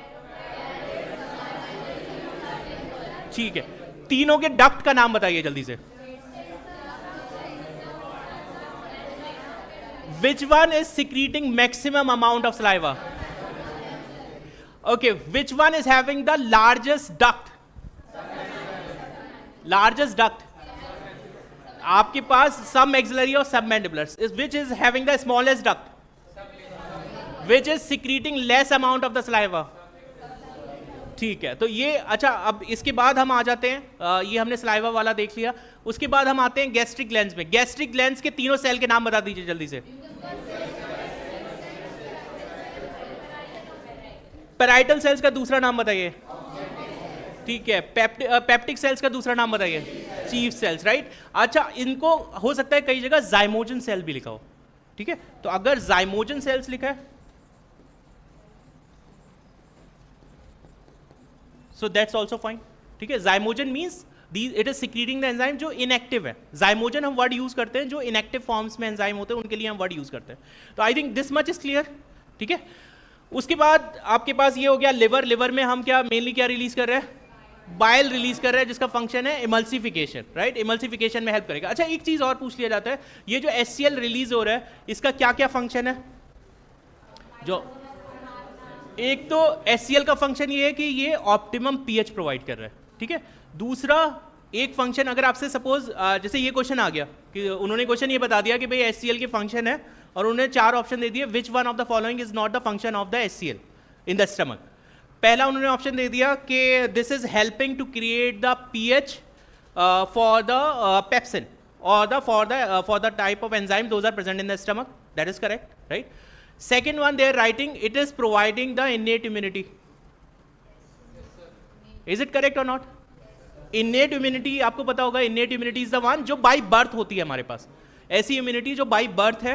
तो HCl भी उसमें से एक टाइप की बेसिक इम्यूनिटी है जो हमें प्रोवाइड है कि अगर आपके पास सपोज कोई ऐसा माइक्रो ऑर्गेनिज्म आता है जो HCl उस पर फंक्शन करे और उसकी जो स्ट्रक्चर है वो डिस्ट्रक्ट हो जाए, तो that is also kind of immunity, right. तो ये इम्यूनिटी प्रोवाइड कर रहा है. थर्ड आप क्या बोल सकते हो, it is also softens the bones. अगर आपको पता है बहुत सारे ऐसे लोग होंगे जो यहाँ चिकन टिक्का और पता नहीं कौन कौन सा टिक्का लेते होंगे, राइट. तो उनकी जो टंगड़ी कबाब आप लोग खा रहे हो वो टंगड़ी, सॉरी मतलब जो लोग वेजिटेरियन है उनको शायद बुरा लगता होगा, but it's working on that और उसको क्या करता है सॉफ्ट कर देता है, ठीक है. तो that's a kind of function it is given, तो उसमें फिर आप पिक कर सकते हो, ठीक है. चलो नेक्स्ट आ जाते हैं फिर. अच्छा दिस इज फाइन, हमने ये सब कर लिया है. इसमें बाइल सॉल्ट देख लिए, बाइल पिगमेंट्स देख लिए, बिलिवर्डिन. अच्छा ये इंपॉर्टेंट था, मैंने आपको बोला कि बिलिरुबिन और biliverdin these are the by products of what, break down of, ठीक है. हीमोग्लोबिन अगर मिल जाता है, आरबीसी मिल जाता है, इट्स फाइन, क्योंकि अल्टीमेटली आरबीसीज में आप देखते हो सारा सेल खाली हो जाता है. अच्छा एक और प्रैक्टिकल क्वेश्चन है, जैसे ब्लड है, आपको पता है ब्लड में कितने सेल्स, कितने टाइप के सेल्स होते हैं, राइट. आरबीसीज, डब्ल्यूबीसीज एंड प्लेटलेट्स, राइट. अब अगर सपोज इसमें से आरबीसीज के पास न्यूक्लियस होता है, नहीं होता है, ठीक है. डब्ल्यूबीसीज के पास न्यूक्लियस होता है और डब्ल्यूबीसीज के पास न्यूक्लियस होता है. तो अगर आपको कोई बोलेगा कि यार डीएनए आइसोलेट करना है, अगर आपको सेल से डीएनए आइसोलेट करना होगा तो आप किससे करोगे, डब्ल्यूबीसी से करोगे. हालांकि डब्ल्यूबीसी का नंबर इज वेरी लेस. आप देखते हो अगर आप इमेजिन करो फिजिकली, अब सोचो कितने सेल्स हैं. 1 माइक्रोलीटर के अंदर 45 लाख टू 55 लाख होते हैं आरबीसीज. अब 1 माइक्रोलीटर कितना होता है, एक ड्रॉप जो होता है, एक छोटा सा ड्रॉप अगर कहीं कुछ गिर जाता है तो उस ड्रॉप के अंदर आपका 45 टू 55 लाख आपके पास क्या हो गए, आरबीसीज हो गए. और उस छोटे से ड्रॉप के अंदर डब्ल्यूबीसीज कितने, 6,000 टू 9,000, बहुत कम है. और 2 to 3 लाख क्या होता है, प्लेटलेट्स होते हैं, राइट. बस आप देखिए कितना ज्यादा नंबर है. और उसमें भी एक आरबीसी के अंदर कितने हीमोग्लोबिन है, 26 करोड़. कितनी इफिशिएंट मैकेनिज्म है to deliver the oxygen, right. और उसके जब ब्रेक डाउन होगा, क्योंकि पूरे आरबीसी के अंदर 26 crore molecules are there approximately, एक आरबीसी के अंदर, सारे नहीं, 26 crore are present in the only single RBC. अब अगर आप उसका ब्रेक डाउन करोगे तो ऑब्वियसली दैट्स द रीजन हमें सब रेड रेड दिख रहा है ब्लड. बाकी के सेल्स को अगर आप जैसे आपने देखा होगा वैक्यूनेटर जो होता है जिसमें ब्लड कलेक्ट करते हैं, तो अगर आप उसको सेंट्रीफ्यूज करोगे, जैसे जब आप कभी ब्लड सैंपल देने जाते होगे तो दे आर हैविंग, अच्छा क्या उसके ऊपर क्या लगा होता है, कोटिंग किसकी होती है, एंटीकोगुलेंट होता है. कौन सा एंटीकोगुलेंट होता है, हेपेरिन. तो नेचुरल है, वो आपके ब्लड में तभी आपको रोक रहा है. लेकिन उन वैक्यूनेटर पे क्या लगा होता है, ये भी आ सकता है क्वेश्चन. हिरोडिन लीच के पास है, वो भी नेचुरल हो गया. उस पे कोटिंग किसकी होती है, ये हो सकता है केमिस्ट्री में भी आ सकता है और बायो में भी आ सकता है. ईडीटीए, ईडीटीए सुना है ना, ठीक है. तो ईडीटीए का फंक्शन भी, ईडीटीए भी होता है आपके, ऑक्सलेट भी हो सकता है, कैल्शियम भी हो सकता है. तो जो वैक्यूनेटर होते हैं वो भी क्या करते हैं, ब्लड को क्लॉट नहीं होने देते. अगर वैसे आपको इंजरी होगी, आप देखोगे ब्लड निकलेगा, कोगुलेट कर जाएगा. लेकिन वो जब ब्लड कलेक्ट कर रहे हैं तो वहां कोगुलेट नहीं होता, because those tubes are having the coating of those particular substances जो उसकी क्लॉटिंग को रोक देता है, ठीक है. चलो तो इतना कवर हो गया. अब हम नेक्स्ट आ जाते हैं पैनक्रियास के ऊपर. अभी तक हमने क्या क्या कवर कर लिया, salivary gland, gastric glands and liver. Next हम आ रहे हैं पैनक्रियास के ऊपर. कल मैंने आपको बताया था सबसे difficult to treat cancer pancreas में होता है. कैसा ग्लैंड है, हेट्रोक्राइन ग्लैंड है. What does it mean heterocrine gland है? हेट्रोक्राइन मतलब is a kind of mix gland जिसके पास एक्सोक्राइन पार्ट भी है, एंडोक्राइन पार्ट भी है. What does it mean exocrine endocrine? Exocrine का मतलब हो गया कि it is having the part जिससे क्या एंजाइम सीक्रेट हो रहे हैं, जिनके पास डक्ट होती है, राइट. सेकेंड पार्ट एंडोक्राइन है जिससे हार्मोन रिलीज होते हैं, उनके पास कोई डक्ट नहीं होती, they are releasing their content into the blood. Clear है क्यों इसको हेट्रोक्राइन ग्लैंड बोल रहे हैं? पैनक्रियास कहाँ रिलीज करता है? ये लिम्स ऑफ ड्यूटेनम. जो ड्यूटेनम होता है, अगर आप देखोगे, अगर डाइजेस्टिव सिस्टम में अगर आपका ये ईसोफेगस आ गया, राइट, और ईसोफेगस के स्टमक आपने बना लिया, तो यहाँ जो ये जो सी शेप्ड स्ट्रक्चर है यहाँ आपका रिलीज होगा. ठीक है. So this duodenum, at the place of duodenum we are getting the pancreatic juice, right. इसके अंदर क्या होता है? Pancreatic juice is release into the duodenum. Next we are having the enzymes in it. Trypsinogen, chymotrypsinogen, procarboxypeptidase, right. इसको आप ये बोल सकते हो, अमाइनोपेप्टाइडेज भी होते हैं इसमें. ठीक है. जैसे प्रोकार्बोक्सीपेप्टाइडेज का मतलब है इस काइंड ऑफ एंडोपेप्टाइज पेप्टाइडेज, मतलब ये ऐसी जगह कट करेगा. प्रोकार्बोक्सीपेप्टाइडेज आपको क्या लगता है कहाँ कट करेगा? कार्बोक्सिलिक एंड पे या अमाइनो एंड पे? अगर लिखा होता है अमाइनोपेप्टाइडेज तो कहाँ कट करता? जैसे जो भी प्रोटीन्स होती हैं उनके एंड होते हैं. जैसे डीएनए की स्ट्रक्चर में आप देखते हो 5 प्राइम एंड होता है, 3 प्राइम एंड होता है. अच्छा, एक और ट्रिक क्वेश्चन, 5 प्राइम 3 प्राइम का क्या मतलब है डीएनए में? बताओ.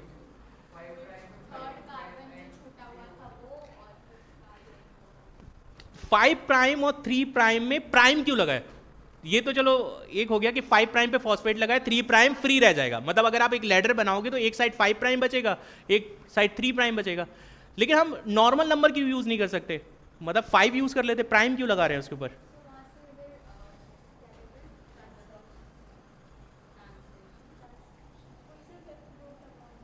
नहीं, प्राइम मैं स्पेशली पूछ रहा हूँ, वो जो प्राइम वो लगा रहे हो आप, डैश लगा रहे हो, वो क्यों लगा रहे हो उस पूरी स्ट्रक्चर के अंदर? चलो पढ़ेंगे जब बायोटेक्नोलॉजी तो उसमें एक बार डिस्कस करेंगे. उसमें सस्पेंस ये है कि आपको पता है कि उसके अंदर बेसिस भी लगे होते हैं, तो आप नंबरिंग ऑलरेडी 1 2 3 की वहाँ कर चुके होते हो. तो एक स्ट्रक्चर में केमिकल रूल ये होता है, आपने नॉमेनक्लेचर पढ़ा होगा केमिस्ट्री में, तो उसमें ये होता है कि जब आपने 1 2 3 ऑलरेडी एक बार नंबर दे दिया तो दूसरी स्ट्रक्चर में आप सिमिलर नंबर नहीं दोगे. अगर आपका तीसरा स्ट्रक्चर होता है तो आप 1 डबल प्राइम लगाते. ठीक है. तो इस टाइप के क्वेश्चंस भी कभी कभी जब आप जाओगे आगे बायोकेमिस्ट्री का, सपोज वाइवा देने पहुंच गए, हो सकता है पूछ लें. ठीक है. तो तुम लोग ऑलरेडी डॉक्टर हो यार, क्या मैं तुम लोग को बता रहा हूँ, सॉरी गलती हो गई. तो तुम लोग जाओगे अपने पीजी के एग्जाम के लिए तो वहाँ काम आएगा. ठीक है. चलो, तो नेक्स्ट हम आ जाते हैं. We were discussing about the enzyme जो पैनक्रियास से रिलीज होते हैं. सबसे पहले ये सारे एंजाइम कैसे हैं? Those are working on the proteins. ठीक है. ट्रिप्सिनोजन, काइमोट्रिप्सिनोजन, प्रोकार्बोक्सीपेप्टाइडेज, हो सकता है अमाइनोपेप्टाइडेज भी दिख जाए. अमाइनोपेप्टाइडेज कहाँ काम करेगा? अमीनो पे. प्रोकार्बोक्सीपेप्टाइडेज कहाँ काम करेगा? कार्बोक्सिलिक एंड पे. ट्रिप्सिनोजन, काइमोट्रिप्सिनोजन एंडोपेप्टाइडेज है, अंदर से काम करते हैं. ठीक है. अगर चेन होगी, अगर आपका सपोज मान लो कि ये प्रोटीन का चेन है, इसमें बहुत सारे यूनिट आपस में कनेक्टेड है.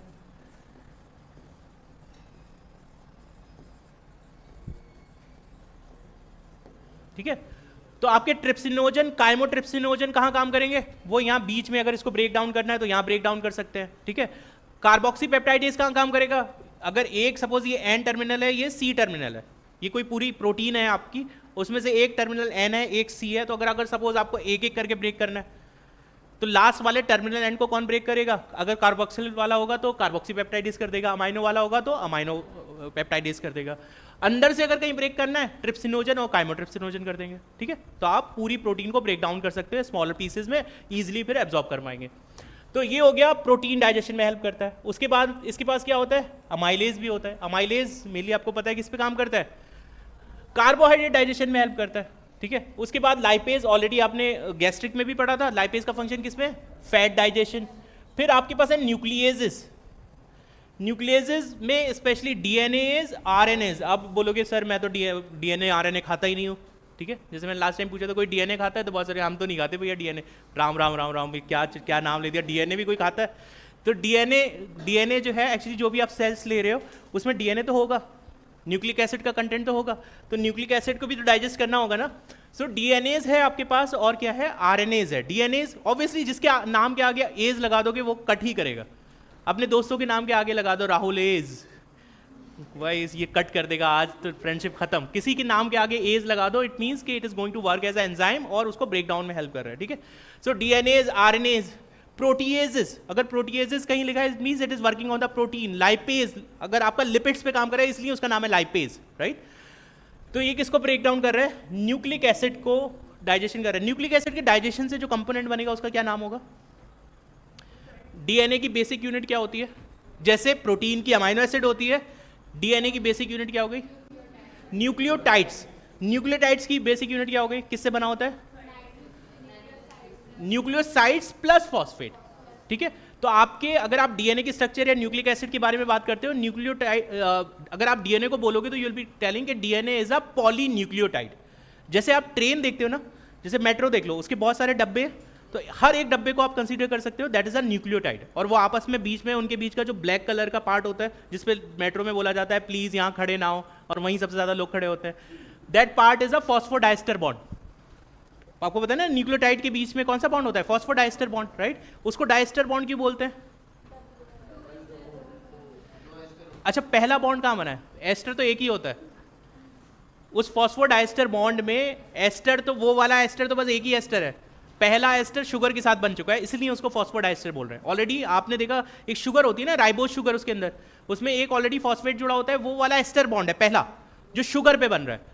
और जब आप नीचे आप कनेक्ट करते हो दूसरे वाला पार्ट, जब आप दूसरे न्यूक्लियोटाइड्स के साथ कनेक्ट करते हो तो दूसरा एस्टर बॉन्ड बनता है, इसलिए उसको बोलते हैं फॉस्फोडाइस्टर। वहां दो बॉन्ड नहीं है, ये भी एक कंफ्यूजन है। जैसे अगर आप बोलोगे इजीली बोल दोगे फॉस्फोडाइस्टर बॉन्ड, क्योंकि वहां दो एस्टर बॉन्ड है।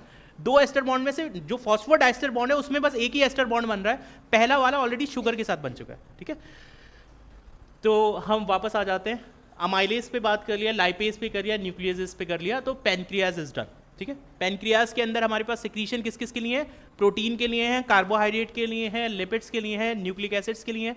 All things we can digest. Protein को ब्रेक डाउन करेंगे, ठीक है, पेप्टोन्स बनेंगे, पेप्टाइड्स बनेंगे, स्मॉलर वन, ठीक है, पहले से और ज्यादा छोटे, ठीक है। एमाइलेज कार्बोहाइड्रेट पे काम कर रहा है, लाइपेज लिपिड्स पे काम कर रहा है, और nucleases are working on the nucleic acid. Clear है? यहां से कोई टेक अवे अगर आप देखोगे, पीएच मोर देन 7 अप्रोक्सीमेटली, अगर आप देखेंगे मोर देन 7 मतलब 8 की रेंज में चल रहा होता है, ठीक है। सो ड्यूडेनम में रिलीज होता है। तो I think this much is clear. Pancreatic gland वाला क्लियर हो गया, मिक्स ग्लैंड होता है, ठीक है। चलो आगे आ जाते हैं।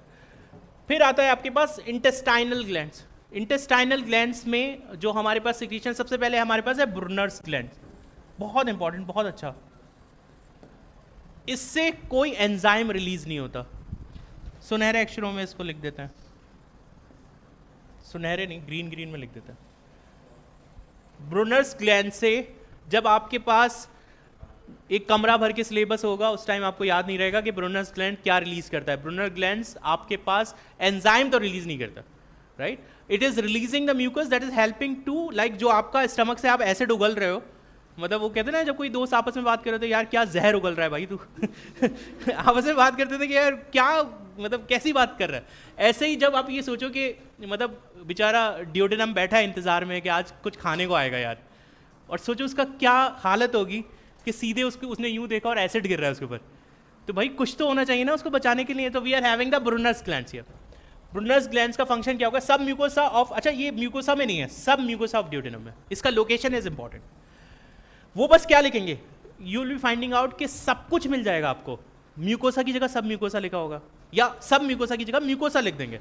अब कोई बस आपका दिमाग में बस फिजिक्स का कोई क्वेश्चन अटका होगा और आप क्या करोगे, ये वाला काउंट कर लोगे, अरे ये तो बड़ा अच्छा स्टेटमेंट है, ये तो सर ने दिखाया था म्यूकोसा में ही तो प्रेजेंट होता है ब्रुनर्स ग्लैंड, और ये भी लिखा होगा उसके नीचे नो एंजाइम, तो और खुशी का कोई ठिकाना नहीं रहेगा, यही मार के आऊँ ये तो सही है।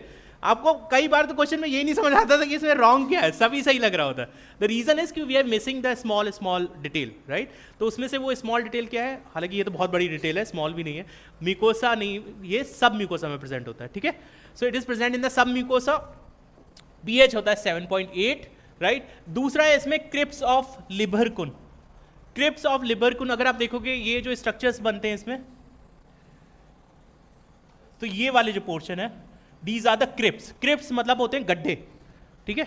जो पहले होता था, एक यूपी में एक गैंग चलता था, वो क्या करते थे, लोगों को उठा के लेके जाते थे किडनैप करके और गड्ढों में डाल देते थे, ठीक है। मुझे डाकू का नाम याद नहीं आ रहा है, क्या नाम था, बट बहुत फेमस था।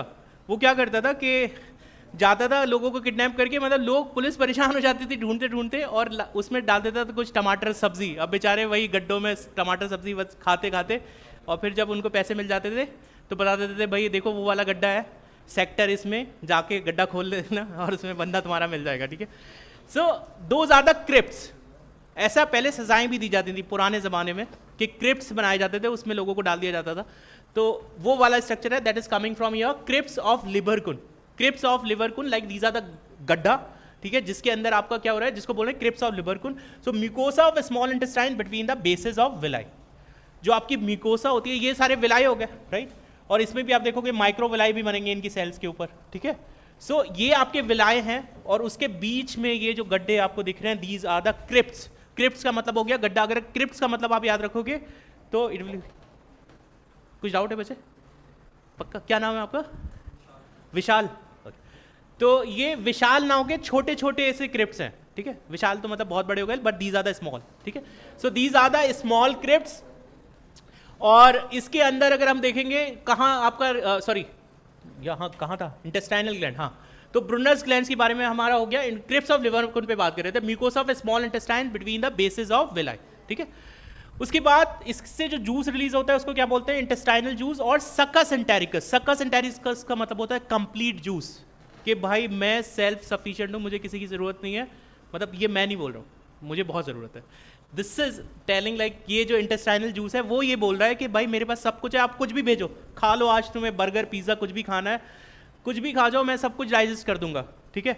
बस ये मत नहीं लोहा वोहा कुछ खा लो और अलग से कि मैं नहीं, मेरे पास एंजाइम, उसके लिए नहीं है। फूड से रिलेटेड ऑर्गेनिक कंपाउंड अगर आप लोगे कोई, मतलब फूड सब्सटेंसेज अगर आप कुछ ले रहे हो, तो it will break down everything. इसमें आप देखो रिलीज हो रहा है, ब्रुनर ग्लैंड से रिलीज होता है म्यूकस। अगर आप देखें इंटेस्टाइनल ग्लैंड में आपके पास हो गया ब्रुनर्स ग्लैंड, जिससे रिलीज हो रहा है म्यूकस। म्यूकस का फंक्शन मैंने ऑलरेडी आपको बोला था कि जब ड्यूडेनम वेट कर रहा था कि उसका दोस्त स्टमक उसके लिए कुछ बर्गर पिज़्ज़ा कुछ भेजेगा, लेकिन उसने भेजा, लेकिन किसके साथ भेजा?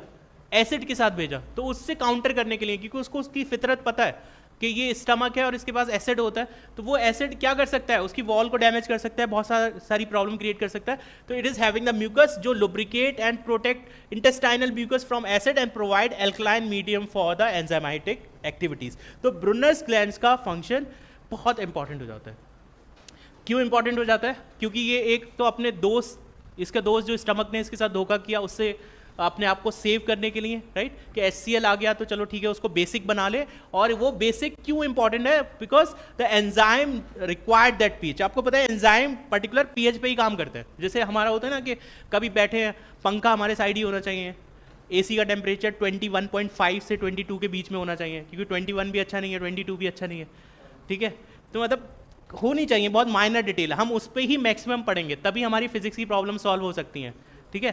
तो वैसा ही ऑप्टिमम आपको एंजाइम्स के लिए भी चाहिए होता है, तो that's why it is providing the alkaline medium. उसके बाद अगर हम एंजाइम्स के बारे में बात करें, what kind of enzymes we are having, brush border cells जो आपके पास आप देखोगे जो सेल्स होंगी, those are releasing the enzymes. और उसमें आपके पास है, क्योंकि ऑलरेडी आप बहुत सारी चीजें कर चुके हो, बहुत सारी चीज़ों का मतलब है आप क्या कर चुके हो कि आपने जो कार्बोहाइड्रेट थे उनको ब्रेक डाउन कर दिया पैनक्रियाटिक जूसेस के साथ, राइट। आपने प्रोटीन्स को ब्रेक डाउन कर दिया, तो आपके पास अब क्या है? छोटे छोटे कंपोनेंट है, राइट। तो आपके पास अगर डाइसैकेराइड्स हैं तो आपके पास एंजाइम कौन सा होगा? डाइसैकेराइडेजेस, ठीक है। आपको डाइसैकेराइड को ब्रेक डाउन करना पड़ेगा ना। एमाइलेजेस ने ऑलरेडी वर्क किया कार्बोहाइड्रेट पे, ब्रेक डाउन कर दिया सिंपल शुगर में, डाइसैकेराइड्स पे। तो disaccharidases, dipeptidases, right. Peptides are the smaller unit of the protein, तो वहां आपको क्या चाहिए होगा? Dipeptidases, right. फिर आपके पास क्या चाहिए? लाइपेजेस, न्यूक्लियोसाइडेजेस। न्यूक्लियोसाइडेजेस मैंने आपको बोला था कि जैसे आपके जो न्यूक्लिक साइड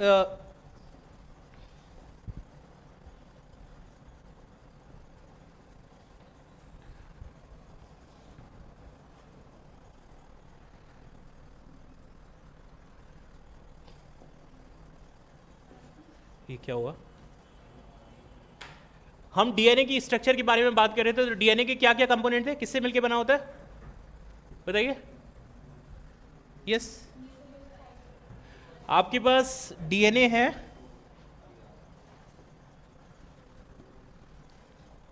तो या न्यूक्लिक एसिड है, डीएनए को आप छोड़िए, उसमें तो फिर आरएनए भी इंक्लूड हो जाएगा, तो मैं न्यूक्लिक एसिड से बताता हूँ कि इसको डीएनए एंड आरएनए कर देते हैं। अब आपके पास न्यूक्लिक एसिड है, बताइए किस चीज़ का बना होता है? न्यूक्लिक एसिड के कंपोनेंट न्यूक्लियोटाइड्स। न्यूक्लियोटाइड्स के कंपोनेंट बताइए किससे बना होता है? न्यूक्लियोसाइड्स, और क्या होता है? फॉस्फेट होता है। ठीक है, न्यूक्लियोसाइड्स का क्या कंपोजिशन होता है? न्यूक्लियोसाइड में स्पेशली जब आप न्यूक्लियोसाइड्स हैं तो आपको क्या चाहिए होंगे? साइडेजेस, क्योंकि आपने डीएनए को ब्रेक डाउन किया तो क्या बने? न्यूक्लियोटाइड्स। तो न्यूक्लियोटाइडेजेस से आपने ब्रेक डाउन कर दिया तो we are getting the nucleosides. अगर आपको न्यूक्लियोसाइड्स को ब्रेक डाउन करना है तो आपको क्या चाहिए? न्यूक्लियोसाइडेजेस। ठीक है, अगर हमें विशाल को ब्रेक डाउन करना है तो विशालेजेस, राइट?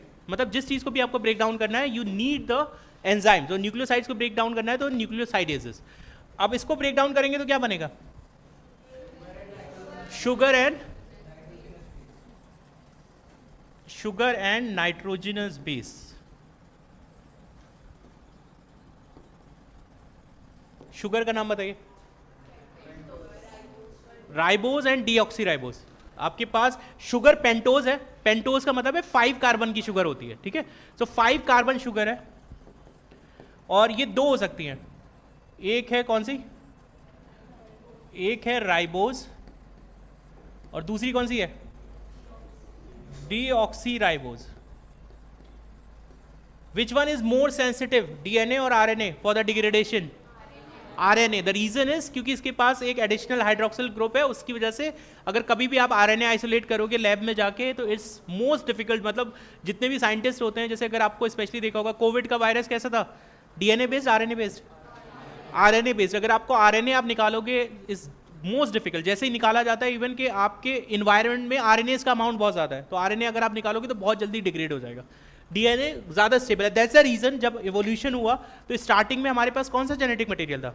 आरएनए। लेकिन आपने क्योंकि स्टेबिलिटी किसकी ज़्यादा है? डीएनए की ज़्यादा है, तो हमने क्या किया? अपना सिस्टम स्विच कर लिया। तो उनके पास एंजाइमेटिक प्रॉपर्टी भी थी और वो they can have the information too. तो आरएनए एक डुअल प्रॉपर्टी रख रखा था, that was important in the initial time. ठीक है, चलो वापस आते हैं। तो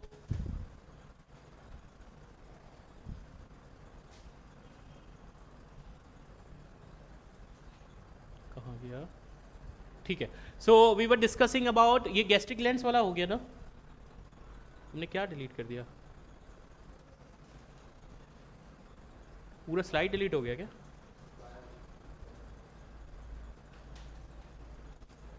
ठीक है, चलो कोई नहीं। सो हमने उसमें डिस्कस किया इंटेस्टाइनल सकस इंटेरिकस के बारे में हम डिस्कस कर रहे थे। सकस इंटेरिकस से हमने देखा कि डाइपेप्टाइडेज हो गए, डाइसेक्राइडेजेस हो गए, राइट? न्यूक्लियोसाइडेजेस हो गए। These are the enzyme, those will be working on the smaller component. मतलब जो छोटे छोटे पीसेज हो गए आपने उनको भी ब्रेक डाउन कर दिया।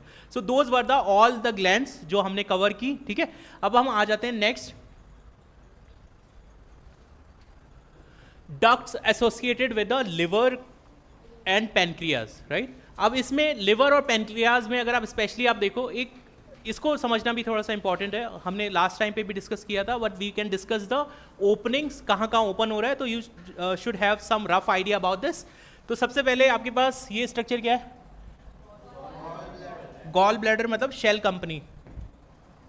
आप अपना काला धन यहाँ रखते हैं, मतलब लिवर अपना काला धन मतलब बाइल जूस यहाँ रखता है। ठीक है, तो ये कौन सी डक्ट्स है? Hepatic ducts. लिवर से आ रहे हैं ना, हालांकि यहाँ लिवर नहीं दिखाया गया। ठीक है, यहाँ आपके ऊपर यहाँ पर लिवर ऐसे बना होगा। ठीक है, मतलब ये गॉल ब्लैडर लिवर के अंदर नहीं है। मतलब लिवर इज लाइक कि आपका एक मशरूम टाइप, अगर आप एक स्ट्रक्चर देखो, अम्ब्रेला टाइप स्ट्रक्चर है, उसके नीचे आपको गॉल ब्लैडर कहीं मिलेगा। ठीक है, सो यहाँ लिवर नहीं दिखाया गया सो दैट कि गॉल ब्लैडर दिखाए जा सके। ठीक है, तो आपके पास ये जो आप डक्ट देख रहे हो दोनों, what these are the hepatic ducts, right? यहां से ये जो डक्ट आ रही है इसका नाम बताइए, what this duct name is? Cystic duct. Cystic duct, this duct is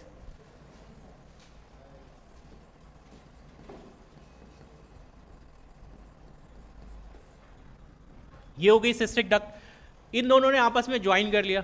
मतलब इनका वेंचर अलग चल रहा था, इनका वेंचर अलग चल रहा था, इन्होंने कहा दोनों मिलके हम एक नई कंपनी बनाते हैं, और उस नई कंपनी का नाम क्या है? Common bile duct, this one. ये दोनों ने ज्वाइन कर लिया, the name is common bile duct. ठीक है, किस किस ने ज्वाइन किया है? Cystic duct and hepatic duct, दोनों ने मिलकर क्या बना दिया? Common bile duct. ठीक है, कॉमन बाइल डक्ट आ गया। अब ये कॉमन बाइल डक्ट आप देख रहे हो यहां आ रहा है, आता गया आता गया,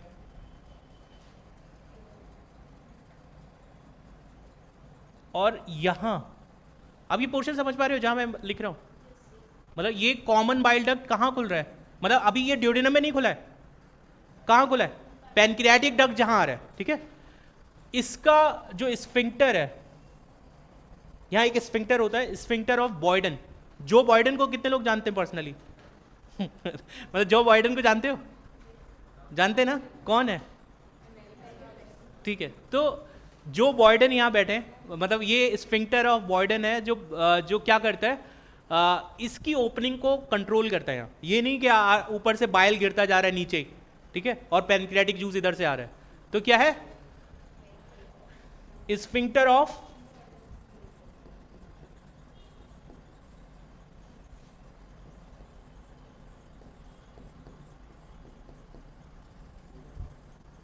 किसकी ओपनिंग को कंट्रोल कर रहा है, रेगुलेट कर रहा है? ये जो कॉमन बाइल डक्ट है, ये अभी वहां नहीं खुल रहा, ये ड्यूडेनम में नहीं खुल रहा। बच्चे याद रखना, डायग्राम समझ आ रहा है आपके पास? ये पूरा पोर्शन आप देख रहे हो,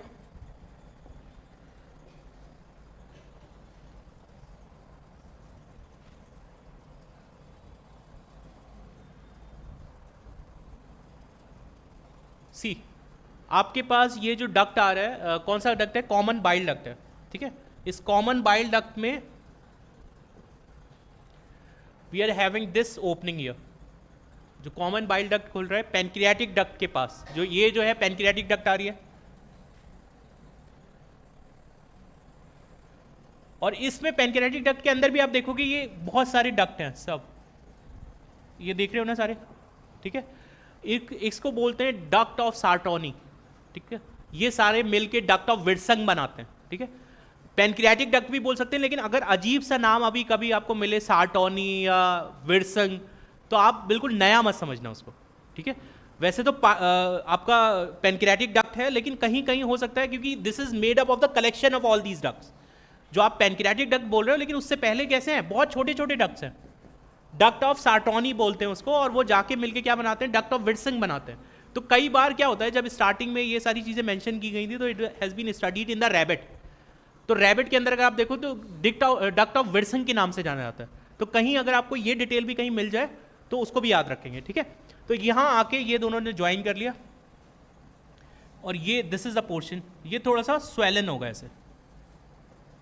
ठीक है, इसको क्या बोलते हैं?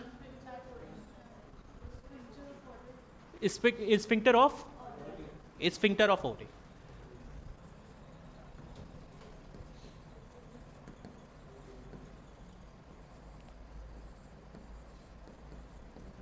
ऑडी नहीं है, ये ओडी है।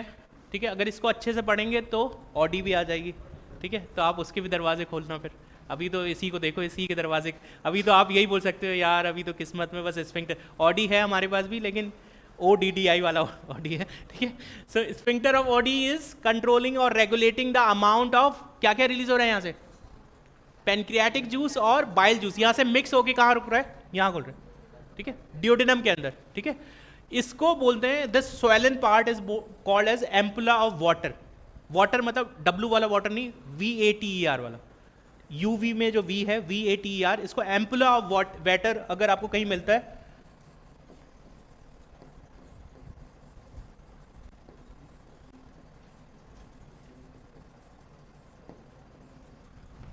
ये वर्ड हम यूज करते हैं एम्पुला ऑफ वाटर। कौन से प्लेस के लिए? इस प्लेस के लिए। और इसी के पर क्या लगा है? एक दरवाजा लगा है, और उस दरवाजे का नाम क्या है? Sphincter of OD. ठीक है, is this point clear? Diagram is clear? चलो आगे आ जाते हैं। सो अगर आप पेनक्रियाज में देखेंगे, एक्सोक्राइन पार्ट होता है, acinar cells, these are the type of cells that we are having, right? इसमें लाइनिंग रहेगी इसके अंदर। ये सिक्रीट करते हैं alkaline pancreatic juice containing enzymes, जो पैनक्रियाज के अंदर है। और इसके अंदर एक एंडोक्राइन पार्ट होता है that is called islets of Langerhans, जो कैसा पार्ट है, एंडोक्राइन पार्ट है, that is releasing the hormones, right, it secrete hormones mainly insulin and glucagon into the blood vessels, right. आपके पास इंसुलिन हो गया, इंसुलिन का फंक्शन क्या है,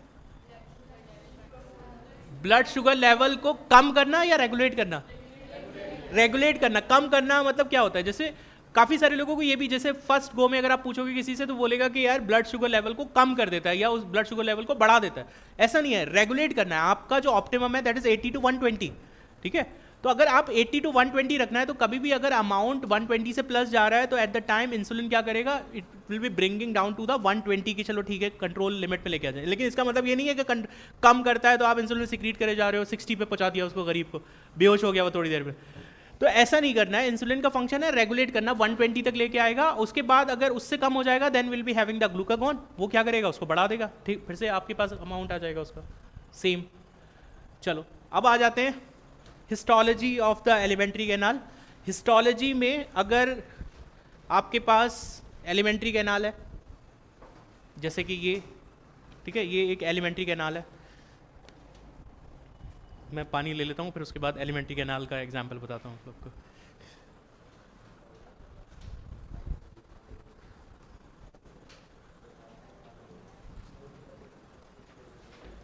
तो ये जो एलिमेंट्री कैनाल आप देख रहे हो, इससे देख सकते हो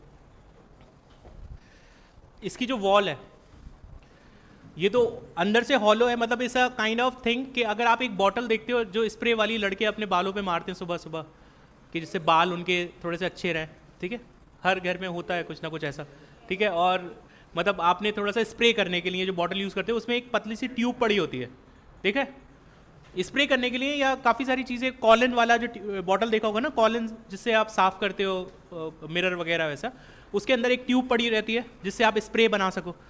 तो आपका जो एलिमेंट्री कैनाल का सिस्टम है आपकी बॉडी में बिल्कुल सेम है, tube within tube, right. आप अपने आप में एक ट्यूब हो, मैं एक मोटा ट्यूब हूँ, आप लोग थोड़े से पतले पतले ट्यूब हो, राइट। तो ट्यूब विद इन ट्यूब का कॉन्सेप्ट है, मतलब हमारे अंदर, हम तो एक ट्यूब है, हमारे अंदर एक और ट्यूब है, right, and that tube is the alimentary canal. मतलब अगर आप देखें बकल कैविटी से आपकी एक ट्यूब शुरू होती है that is starting from mouth and ending in anus, so वो क्या है, that is a whole tube there. So इस ट्यूब में अगर आप देखें उसकी जो कवरिंग है, जो उसकी वॉल है, ठीक है, तो आप इसको एक समझने की कोशिश अगर ऐसे ऐसे करना चाहें कि मतलब मान लो कि एक ये स्ट्रक्चर है और उसके अंदर एक दूसरा स्ट्रक्चर है, अभी हम इसमें देखेंगे कहाँ कहाँ क्या आ रहा है। मतलब जो बाहर वाला सिलेंडर है दैट इज योर बॉडी, और उसके बाद हमारे पास ये वाला जो ट्यूब है that is, we are talking about the alimentary canal, मतलब tube within tube, right.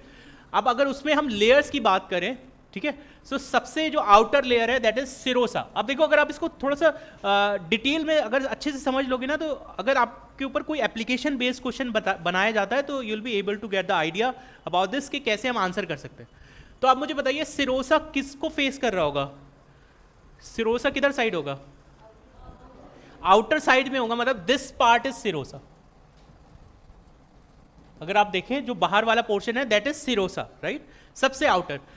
अब इस पूरे उसमें ये जो डायग्राम आपने देखा होगा काफी सारे लोगों ने बुक में ऑलरेडी, इसमें जो ये बहुत थिन सी आउटर लेयर आपको दिखाई जा रही है दैट इज अ सिरोसा, ठीक है। सिरोसा आपसे हो सकता है पूछ ले टिश्यू कौन सा होता है, एरियोलर कनेक्टिव टिश्यू होता है, कौन सा होता है, एरियोलर सीटी, कनेक्टिव टिश्यू को सीटी लिख देते हैं। सो एरियोलर सीटी, एरियोलर कनेक्टिव टिश्यू होता है, सिरोसा उससे बना होता है और बहुत थिन है। ये जो सिंगल लाइन आप देख रहे हो that is a serosa only, ठीक है। उसके बाद इंपॉर्टेंट है मस्कुलरिस, जो जितने भी मूवमेंट आपके क्रिएट हो रहे हैं वो किसकी वजह से हो रहे हैं, मस्कुलरिस की वजह से क्रिएट हो रहे हैं। अब इसमें ना दो लेयर्स हैं, एक है सर्कुलर और दूसरी है लॉन्गिट्यूडनल। अब इसमें कंफ्यूजन, जब आपके पास रूम भर के सिलेबस होगा तो उस टाइम पे आपको याद नहीं रहेगा कि ये अंदर थी कि बाहर थी, राइट। तो सर्कुलर का सेकंड जो लेटर आपके पास आ रहा है दैट इज आई, ठीक है। सर्कुलर में अगर आप सर्कुलर देखो आपको ये तो याद रहेगा ना, मस्कुलरिस में दो लेयर होती हैं, सर्कुलर लॉन्गिट्यूडनल। मुश्किल रहता है याद रखना कि इसमें से कौन सा अंदर साइड है कौन सा बाहर साइड है, ठीक है, कि सर्कुलर बाहर होता है कि लॉन्गिट्यूडनल बाहर होता है। तो सर्कुलर में अगर आप देखो second alphabet we are having is I, ठीक है, सी के बाद आई आ रहा है सर्कुलर में, that is on the inner side. Circular वाला किधर साइड है? इनर साइड है। ये जो आप ये राउंड राउंड ऐसे देख रहे हो shape, these are the longitudinal. ये कौन सी है? लॉन्गिट्यूडनल। और ये अंदर वाला कैसा है? सर्कुलर है। तो ये याद रहेगा कौन सा अंदर है कौन सा बाहर है, ठीक है। अच्छा, इनके बीच में अगर आप देखोगे सर्कुलर और लॉन्गिट्यूडनल में, तो आपके पास कुछ स्पेशली नर्व कंट्रोल्स दिए जाते हैं, उनको बोलते हैं नर्व प्लेक्सिस। क्या बोलते हैं? Nerve plexus. क्योंकि भाई ये आपको मूव कराना है, नर्व प्लेक्सिस। क्या बोलते हैं बच्चे उनको? नर्व प्लेक्सिस बोलते हैं। नर्व प्लेक्सिस जो है, इनका फंक्शन क्या है कि इन मस्कुलर लेयर को आपको कंट्रोल भी तो करना पड़ेगा ना। अच्छा, एक और चीज, जैसे इसमें जो लेयर है अभी, अच्छा सब म्यूकोसा है उस पर बात करेंगे, तो आपके पास नर्व प्लेक्सिस है। ये जो नर्व प्लेक्सिस है, इनका फंक्शन है मस्कुलरिस लेयर को कंट्रोल करना। मतलब तभी तो आप पेरिस्टालसिस कर पाओगे। भाई आप अपनी एलिमेंट्री कैनाल को कैसे मूव कराओगे? आप जब बोलते हो मम्मी को कि मेरे पेट में चूहे दौड़ रहे हैं या हाथी कूद रहा है, तो वो हाथी कैसे कूदेगा? उसको चलाने के लिए कुछ तो आपको चाहिए ना, कि आप कुछ इन्फॉर्मेशन भेजो, नर्व्स के पास भेजो, right? So that information is coming from the nerve plexus. आपको एक इंटरनल सिस्टम वहां दिया गया है स्पेसिफिकली, जिससे आप क्या करो, इन मसल्स के सेल्स को कंट्रोल कर पाओ, ठीक है। तो एक होता है ऑर्बेक्स और दूसरा है मीजनर, ठीक है। तो Auerbach nerve plexus are present into the आपके लॉन्गिट्यूडनल, मतलब दिस पोर्शन यहां किसके बीच में?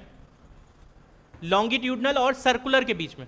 कौन सा होगा? ऑर्बेक नर्व प्लेक्सिस, एनपी बोल सकते हो आप, ठीक है। नर्व प्लेक्सिस किसके बीच में होंगे आपके? एक तो होगा लॉन्गिट्यूडनल और सर्कुलर के बीच में, और दूसरा होगा सर्कुलर और ये कौन सा वाला होगा? This is one Auerbach and second one is the Meissner, Meissner's nerve plexus, NP. तो आपके पास कौन से नर्व प्लेक्सिस हो गए? यस बच्चा। अच्छा,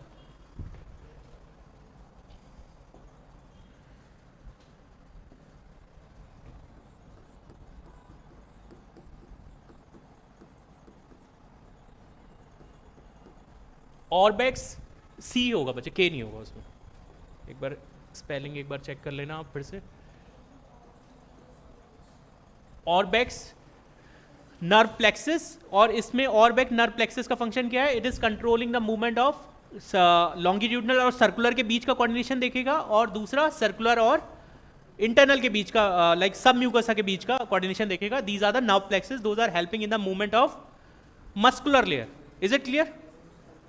बताइए विशाल, पक्का लॉक कर दिया जाए? एनसीईआरटी की कसम बता दो। चलो ठीक है, चलो। तो this is about the muscularis layer. बाहर वाली लेयर कौन सी? सिरोसा। किसकी बनी होती है? कौन से टिश्यू की? Areolar connective tissue. Muscularis layers में हमने बात किया कि दो लेयर होंगी, एक होगा सर्कुलर, दूसरा होगा लॉन्गिट्यूडनल। कौन सा वाला अंदर, कौन सा वाला बाहर? Inner circular, outer longitudinal. बहुत लंबे टाइम तक अगर याद ना रहे तो याद रखना, सर्कुलर में second alphabet we are having the I, it means it is the inner side. इसमें नर्व प्लेक्सेस होते हैं, उन नर्व प्लेक्सेस का काम क्या होता है? ठीक है। उसके अलावा अगर आप देखोगे आपके पास कुछ पेयर पैचेस भी होते हैं, उनका फंक्शन होता है इम्यूनिटी प्रोवाइड करना, ठीक है।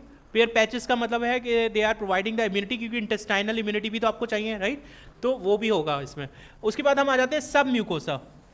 सब म्यूकोसा में बताइए एक ग्लैंड जो सब म्यूकोसा के अंदर प्रेजेंट थी, Brunner's gland. Brunner's gland were present in the sub mucosa. क्या रिलीज कर रहा था ब्रूनर्स ग्लैंड? नो एंजाइम, ठीक है।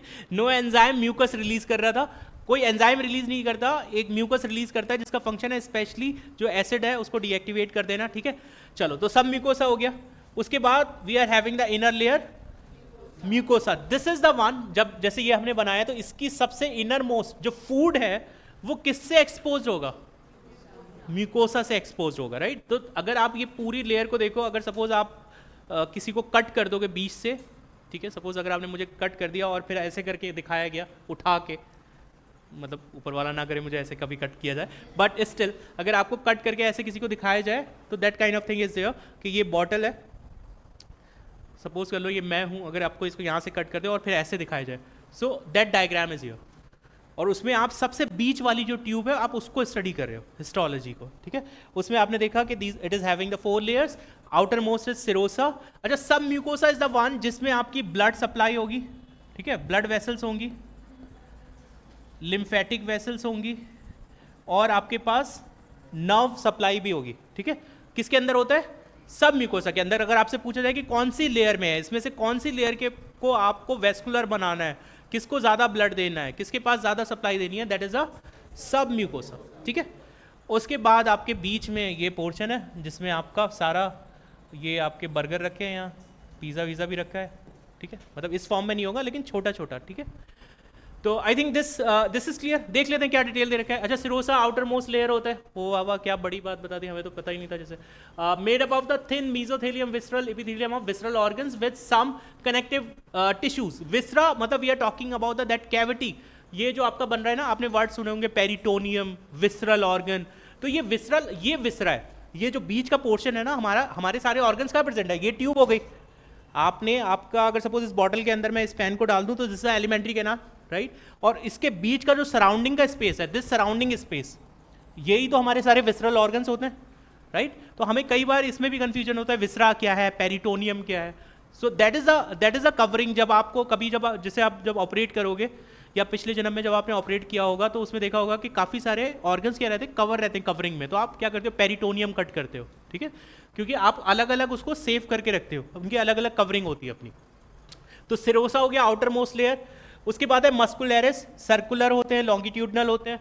Then we are having the submucosa, loose connective tissue with nerve, blood and lymph vessels in duodenum, Brunner's gland present in the submucosa. इसकी जो सबसे अच्छी बात है कि इसके अंदर क्या प्रेजेंट होता है, ब्रुनस ग्लैंड प्रेजेंट होते हैं, ठीक है। और नेक्स्ट आपके पास आ रहा है नेक्स्ट लेयर म्यूकोसा, जिसमें काफ़ी सारे मॉडिफिकेशन देखने को मिलेंगे, जो अलग अलग तरीके से, मतलब वही रब ने बना दी जोड़ी वाला, शाहरुख खान मूंछ लगा रहा है, कभी तिल लगा रहा है, कभी रुमाल डाल रहा है गले में कि उसको कोई पहचान ना पाए। तो म्यूकोसा क्या करेगा, अभी मॉडिफिकेशन करेगा। किस में, कौन सा बचे? हाँ बच्चे, वो म्यूकोसा में होगा, क्योंकि आपके म्यूकोसा के अंदर का ही आप फोल्डिंग हो रही है, उसी से आपके ग्लैंड्स बन रहे हैं। तो मेनली जो सबसे ज़्यादा डिटेल, क्योंकि अजीब जो चीज़ होती है कि आपके पास जो ब्रुनस ग्लैंड है वो स्पेशली आपको सब म्यूकोसा में मिलते हैं, तो उसकी डिटेल आप याद रखेंगे। मेनली आपको बाकी सारे जो चीज़ें हो रही हैं that is happening into the inner part of mucosa. आगे आ जाते हैं फिर। तो देखिए, these are the modification. Stomach में जैसे नॉर्मल पूरी एलिमेंट्री कैनाल आप कट करोगे तो आपको 4 लेयर्स मिलेंगे, but specially they have mentioned कि कौन कौन से चेंजेस है, ठीक है, कौन कौन से चेंजेस आपको दिखने वाले हैं इन द लेयर, उसके बारे में हम डिस्कस कर लेते हैं। तो सबसे पहले एक बोला गया कि स्टमक के अंदर भाई एक एडिशनल चीज़ होगी। जैसे होता है ना कि कोई सोसाइटी है उसमें सबके घर एक से हैं, लेकिन किसी एक बंदे ने बोला नहीं भाई मैंने तो अपना इंटीरियर अलग चेंज कराना है, ठीक है, मुझे तो फॉल्स सीलिंग लगानी है, लाइट भी लगानी है, ये भी करना है, वो भी करना है। तो स्टमक ने बोला कि भाई मुझे ना एक ऑब्लिक मसल लेयर चाहिए, ठीक है, और इरेगुलर फोल्ड्स ऑफ म्यूकोसा चाहिए, जिनको हम क्या बोलते हैं, रगी, ठीक है। रगी मतलब थोड़ा सा रफ टफ वाला स्टाइल नहीं फील होता कि यार मैं बहुत रफ टफ बंदा हूँ, कोई भी कुछ भी कर दे, मैं नहीं कुछ करने वाला, मेरे से कुछ नहीं हो, मुझे कुछ नहीं होगा। तो रगी टाइप का बंदा है, क्योंकि स्टमक तो आपको पता है, जो बंदा एचसीएल रख रहा है अपने पास, आप कम समझ रहे हो उसको, ह्यूज रिस्पेक्ट स्टमक के लिए। मतलब जो बंदा अपने अंदर एसिड रख रहा है, कितना उसके अंदर जहर होगा, मतलब सोचो, इज्जत करो इसकी कि स्टमक के पास क्या है। तो उसका क्या डिमांड था, उसने बोला कि नहीं यार मुझे ऑब्लिक मसल्स चाहिए, ऑब्लिक मसल्स दीजिए मुझे, और मेरे पास कुछ इरेगुलर फोल्डिंग भी होनी चाहिए। जैसे कभी हम आइस पकड़ लेते हैं या कुछ गर्म चीज़ एक हाथ से इधर उधर कर रहे हैं, तो उसने क्या फोल्ड बना लिए कि भाई ऐसा ना हो कि एसिड ज़्यादा ही ज़्यादा एक्सपोज हो जाए मुझे, ठीक है, तो कम से कम कुछ फोल्ड्स तो दे दो। तो इसके पास जो फोल्ड्स होते हैं उसको क्या बोलते हैं, रगीज बोलते हैं, ठीक है। स्मॉल इंटेस्टाइन, सेकेंड मॉडिफिकेशन, आपको जो मॉडिफिकेशन दिखाया गया म्यूकोसा में, उसमें finger like folding of mucosa called villi, ठीक है। विलाय आदमान आप हम बचपन से पढ़ रहे हैं, मतलब रोने के बाद, कल मैंने आपको बोला था बच्चा रोता है तो दूसरी बार क्या बोलता है, कल कुछ बताया था, स्टमक में एचसीएल होता है, और तीसरी बात बोलता है कि फिंगर लाइक फोल्डिंग होती है। तो अगर बच्चा तीसरी बार रोएगा तो डॉक्टर इसी से कंफर्म करता है, ठीक है, कि बच्चा, हाँ अच्छा ठीक है, बच्चे की डिलीवरी हो गई, फाइन। जब बच्चा बोलता है कि विलाय होता है, फिंगर लाइक फोल्डिंग, राइट, सभी को पता होता है बचपन से। कि फिंगर लाइक प्रोजेक्शन है जिनका फंक्शन क्या है, स्पेशली फॉर द एब्जॉर्प्शन, क्या करता है, सरफेस एरिया बढ़ा देता है, ठीक है।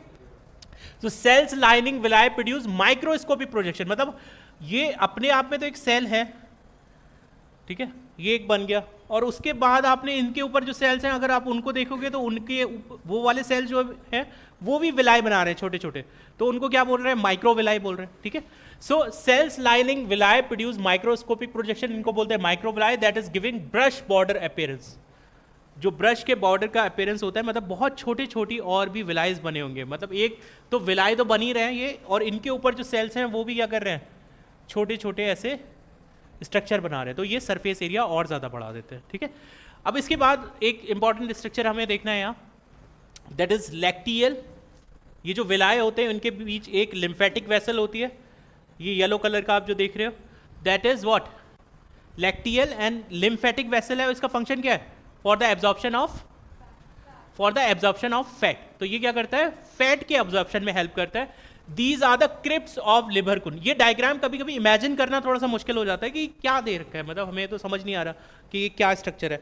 द थिंग इज कि उन्होंने क्या क्या कर दिया, विलाई के स्ट्रक्चर जो विलाई बने थे उनको कट करके आपको हाफ पोर्शन दिखा रहे हैं अंदर से, ठीक है। तो अगर आप इमेजिन करें कि बहुत सारे विलाय हैं आपने बना के और उसके बाद उसको बीच से कट किया, then you are seeing this structure कि आपके पास ये आपको ब्लड सप्लाई भी दिख रही है और लैक्टियल भी दिख रहा है जिससे फूड का एब्जॉर्प्शन होगा, और आपके ब्लड वेसल्स भी है, कैपिलरीज भी है, राइट। और आपके पास इनके बीच में ये दीज आर द क्रिप्स, ये आपका विलाय आ गया, और this is these are the crypts जहां आपके पास क्या रिलीज होने वाला है, सकस एंटेरिकस, राइट। यहां पर स्पेशल सेल्स होते हैं, वो क्या करते हैं, आपका सकस एंटेरिकस या इंटेस्टाइनल जूस रिलीज करते हैं। तो इनके बारे में हमने पढ़ लिया, villi, micro villi and rugae, these are the for what, they are increasing the surface area, ठीक है। उसके बाद villi are supplied with blood capillaries and lacteals. हाँ बच्चे,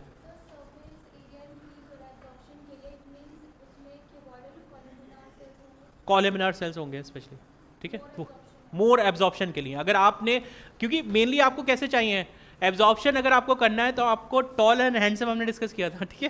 तो कॉलमिनर, टॉल एंड हैंडसम, भाई हमें ज़्यादा एफिशिएंसी चाहिए। जैसे कभी अगर हम देखते हैं कोई ऐसा आर्मी है या कहीं जहां हमें एफिशिएंसी ज़्यादा चाहिए, तो एक स्पेसिफिकली आपने एक हाइट का क्राइटेरिया लगा दिया, तो वैसे ही जहां आपको ज़्यादा एब्जॉर्प्शन चाहिए या ऐसे फंक्शन चाहिए, तो you need kind of cells जहां आप मैक्सिमम एक्सपोज कर सको, तो you are having the columnar cells, right. चलो, तो ये क्या करते हैं, सरफेस एरिया बढ़ा देते हैं। फिर उसके बाद villi are supplied with blood capillaries and lacteals. Lacteals are what, lymph vessels, ठीक है। इसके बारे में जब सर्कुलेशन पढ़ेंगे तो लिम्फ के बारे में बहुत अच्छे से पढ़ेंगे। Lymph is like a kind of system, जो लिम्फेटिक सिस्टम बहुत ज़्यादा नहीं पढ़ाया जाता, लेकिन उसके बारे में थोड़ा सा हम डिस्कस करेंगे कि लिम्फेटिक सिस्टम एक ऐसा सिस्टम है, सपोज आपको मम्मी ने 100 रुपये दिए घर से, ठीक है, और आप निकल गए। वैसे आज के ज़माने में तुम लोग को लगता नहीं है, तुम 100 लोग लेके निकलते होगे, तो 100 रुपये लेके निकले। उसके बाद तुम्हारा कोई दोस्त मिल गया, उसने बोला चलो, मम्मी ने बोला था ये 100 लेके जा रहे हो, नानी के यहाँ जाना, उनको 100 दे देना, ठीक है। तुम लोग 100 रुपये लेके निकले, फिर जाने के बाद तुम्हें रास्ते में कोई दोस्त मिल गया, उसने कहा चलो मोमोज़ खाते हैं, आपने मोमोज़ खा लिए 20-25 रुपये के, फिर उड़ा दिया, 75 बचा, ऐसे ऐसे करते काम होता जाता है। तो लिम्फ एक्चुअली बनता इसी प्रोसेस से कि ब्लड से जो आपका डिफ्यूज़ होता रहता है कंटेंट, फिर जब आप सीधे नानी के घर पे पहुंचने वाले हो तो you are hardly having, suppose मान लो कि तुमने 20 रुपये भी खर्च कर दिया, 80 रुपीज़ है तुम्हारे पास, ठीक है। तो अब आपको कलेक्ट कैसे करना होगा कि नानी के घर जाके तो मम्मी ने पहले ही फ़ोन कर दिया कि तुम 100 रुपये लेके आ रहे हो, और मम्मी तुम्हारी इतनी स्ट्रिक्ट है, क्योंकि मेरी तो बहुत स्ट्रिक्ट थी, मेरी मम्मी ने मुझे इतना कूटा है, मतलब आज तक भी उनका बस ना चले, वो कूट सकती हैं कभी भी, मतलब मैं अपने आप को कैसे बचाता हूँ वो मैं ही जानता हूँ, ठीक है। तो मेरी मम्मी ने बहुत कूटा मुझे, तो वो वाला मान लो मेरी मम्मी की तरह तुम्हारी मम्मी है, ठीक है। तो 100 रुपये ही मिलने हैं, तो उस टाइम पे lymphatic system is going to work. Lymphatic system क्या करता है कि इट इज हैविंग लाइक जो भी कलेक्शन हुआ, मतलब आपका सपोज कोई सेवियर आ गया, आप नानी के यहाँ एंटर करने वाले हो, मामा आ गए कि अच्छा बेटा कितने कम है तेरे पास, 20 ले भाई करके पूरे दे दे, वरना तेरी मम्मी तो आज तेरा तो भरता बनाने वाली है कुछ। तो lymphatic system is like that कि आपको जितना आपने डिफ्यूज किया है, आपको फूड तो डिलीवर करना ही था, but whatever the extra material that you have diffuse in the interstitial fluid, उसको कलेक्ट करने के लिए एक दूसरा सिस्टम बनाया गया, लिम्फेटिक सिस्टम। और उसके बारे में कोई बात ही नहीं करता, जब देखो तो हम बात करते रहते हैं ब्लड वेसल, आर्टरीज, इसका तो कोई रोल ही नहीं समझता कोई, लिम्फेटिक वेसल्स को कोई इज्जत नहीं मिलती, तो हमें क्या करना है, आगे चल के इनको भी इज्जत देना है, ठीक है। So these are the lacteals जो लिम्फेटिक वेसल्स है। नेक्स्ट है gastric glands, goblet cells and crypts of Lieberkuhn, these are present in the mucosa. Gastric glands specially आपसे हो सकता है, देखो जो गैस्ट्रिक ग्लैंड्स के बारे में आपको पता होगा, वो पूछेंगे गॉबलेट सेल्स के बारे में, वो ऐसी चीजें पूछेंगे जो आप बहुत ज्यादा नहीं देखते हो, ठीक है। तो गॉबलेट सेल्स भी कहां प्रेजेंट है? म्यूकोसा में प्रेजेंट है। Muscular activity of different parts of alimentary canal can be controlled by the neural mechanism of both local and through CNS. और मैंने आपको बताया किसके थ्रू हो रहे थे? Nerve plexus. किसके थ्रू हो रहे थे? Nerve plexus, right. चलो ठीक है, उसके बाद नेक्स्ट आ जाते हैं। अब देखते हैं डाइजेशन, कैसे कैसे डाइजेशन हुआ है। डाइजेशन बहुत क्विकली हमने ऑलरेडी डिस्कस कर लिया है, but it's a kind of summary. Saliva buccal cavity में रिलीज हुआ, कितना आप रिलीज, कितना डाइजेशन हो जाता है? 30%। कौन यूज हो रहा है? सलाइवरी अमाइलेज, ठीक है। सलाइवरी अमाइलेज को आप यूज कर रहे हो और you are making the maltose. क्या प्रोटीन का डाइजेशन होता है? फैट का? Nucleic acid? नहीं। अब आ जाते हैं गैस्ट्रिक जूस पे। आप कहां पहुंच गए? बकल कैविटी से हम आ गए स्टमक के अंदर, क्योंकि हमारे ईसोफेगस और फेरिंग्स के अंदर कुछ नहीं हो रहा था। यहां हमारे पास क्या कार्बोहाइड्रेट का डाइजेशन हो रहा है? नहीं हो रहा। हमारे पास किसका डाइजेशन हो रहा है? प्रोटीन का। पेप्सिनोजन से बनेगा pepsin in the presence of HCl. Then now this pepsin is working on the proteins and forming the peptones, peptides और proteoses, right? उसके बाद क्या बन रहा है? मिल्क प्रोटीन पे फंक्शन करता है रेनिन और क्या बनाता है? Peptones and proteoses. Is it clear? ठीक है। अब इसमें देखिए क्या लाइपेस होता है? लाइपेस का माइनर रोल होता है और न्यूक्लिक एसिड के लिए ऐसा कोई एंजाइम रिलीज नहीं होता, ठीक है। उसके बाद नेक्स्ट हम आ जाते हैं बाइल के बारे में बात करते हैं। कहाँ रिलीज होता है? ड्यूडेनम में, राइट। इंटेस्टाइन का पार्ट है। कार्बोहाइड्रेट के लिए इसके लिए कुछ होता है? नहीं होता। प्रोटीन के लिए कुछ नहीं होता। फैट के लिए स्पेशली इसके पास क्या होता है? इमल्सिफिकेशन ऑफ फैट करता है। तो it's a kind of summary that we are discussing. हमारा बकल कैविटी हो गया, गैस्ट्रिक जूस के बारे में हमने बात कर लिया स्टमक में, then we are coming to the intestine जहां बाइल रिलीज हो रहा है और बाइल का फंक्शन बस it is involve in the fat का डाइजेशन, ठीक है। नेक्स्ट आते हैं हम पैनक्रियाटिक जूस, इंटेस्टाइन में रिलीज हो रहा है। अब देखो कितना धुरंधर है ये, कुछ छोड़ा है इसने। मतलब these are the two things, pancreatic juice and succus entericus. इसका तो नाम ही है कंप्लीट जूस। वो कहता है भाई कुछ भी खा लो मैं डाइजेस्ट कर दूंगा, तुम लेके आओ, बस कुछ मिलना चाहिए, ठीक है। सो पैनक्रियाटिक जूस, इसके पास क्या है? अगर आपके पास कार्बोहाइड्रेट होंगे, पॉलीसेक्राइड होंगे, किस में बना देगा? डाइसेक्राइड में, ठीक है। पैनक्रियाटिक अमाइलेज आपने यूज किया। अब आ जाओ प्रोटीन्स पे, क्या क्या रिलीज हो रहा है? ट्रिप्सिनोजन। लेकिन सबसे इंपॉर्टेंट ये ट्रिप्सिनोजन इनएक्टिवेट होता है, रिलीज एंटेरोकाइनेज जब तक नहीं होगा, एंटेरोकाइनेज नहीं होगा तब तक it will not gate active. और जब ये एक्टिव हो जाता है तो ये दोनों पे काम करता है, chymotrypsinogen and pro carboxy peptidase, right. When it will be working on that, getting converted into the active form, yes और नो, राइट। ये चेंज हो गया। उसके बाद ये किस पे काम करेंगे? प्रोटीन्स, पेप्टोन और प्रोटियोसिस। अब ये प्रोटीन, जैसे कुछ आपने प्रोटीन खाया, हो सकता है कि वो नहीं चेंज हुआ हो, राइट। तो यहाँ हमने सारी चीजें लिख दी हैं। यहाँ पेप्टोन्स भी बने थे आपके पास, यहाँ प्रोटियोसिस भी बने थे, तो all things we are having here, right. उसके बाद ये क्या बन गए? डाईपेप्टाइड्स। डाईपेप्टाइड्स बन गए, राइट। डाईपेप्टाइड्स के अंदर कितने पेप्टाइड बॉन्ड होंगे? हाँ, डाईपेप्टाइड के अंदर कितने होंगे? एक होगा। डाईपेप्टाइड का मतलब दो पेप्टाइड हो गए, उसके बीच में एक बॉन्ड। डाईपेप्टाइड में बहुत सारे लोग दो लगाते हैं। So this is dipeptide. Protein, peptones, proteoses को ब्रेक डाउन करने के बाद हमें मिल रहा है। फैट को डाइजेस्ट किया, क्या बना? Diglyceride, monoglyceride, right. आपके पास फैट आपने डाइजेस्ट किया, पैनक्रियाटिक लाइपेज है, आपके पास बन रहे हैं डाइग्लिसराइड और मोनोग्लिसराइड। और न्यूक्लिक एसिड को आप ब्रेक डाउन कर रहे हो, क्या बन रहा है? Nucleotides, not sites. जो फाइनल एब्जॉर्प्शन आप दिखाते हो वो दिखाते हो with the succus entericus, right. Succus entericus में आपके पास इंटेस्टाइन में माल्टोज है। Maltose is made up of glucose and glucose unit. ये इंपॉर्टेंट है, ये कॉम्बिनेशन आपको दिया जाएगा, जिसके बारे में मैं बात कर रहा था कि ग्लूकोज है, लैक्टोज है तो ग्लूकोज और गैलेक्टोज है, सुक्रोज है तो ग्लूकोज और फ्रक्टोज है, ठीक है। इन सबको ब्रेक डाउन कर रहे हैं तो हमारे पास है maltase, lactase and sucrase, right. उसमें आपके पास, जैसे आपके पास अगर डाईपेप्टाइडेज बन गया तो हमें कौन सा एंजाइम चाहिए? डाईपेप्टाइडेज। सक्कस एंटेरिकस के अंदर है। मोनोग्लिसराइड्स को ब्रेक डाउन करना है लाइपेजेस, लेकिन ये कौन सा वाला है? इंटेस्टाइनल। सक्कस एंटेरिकस का लाइपेज है। डाइग्लिसराइड्स है। सबको चेंज करके फाइनल कंपोनेंट क्या मिल रहा है?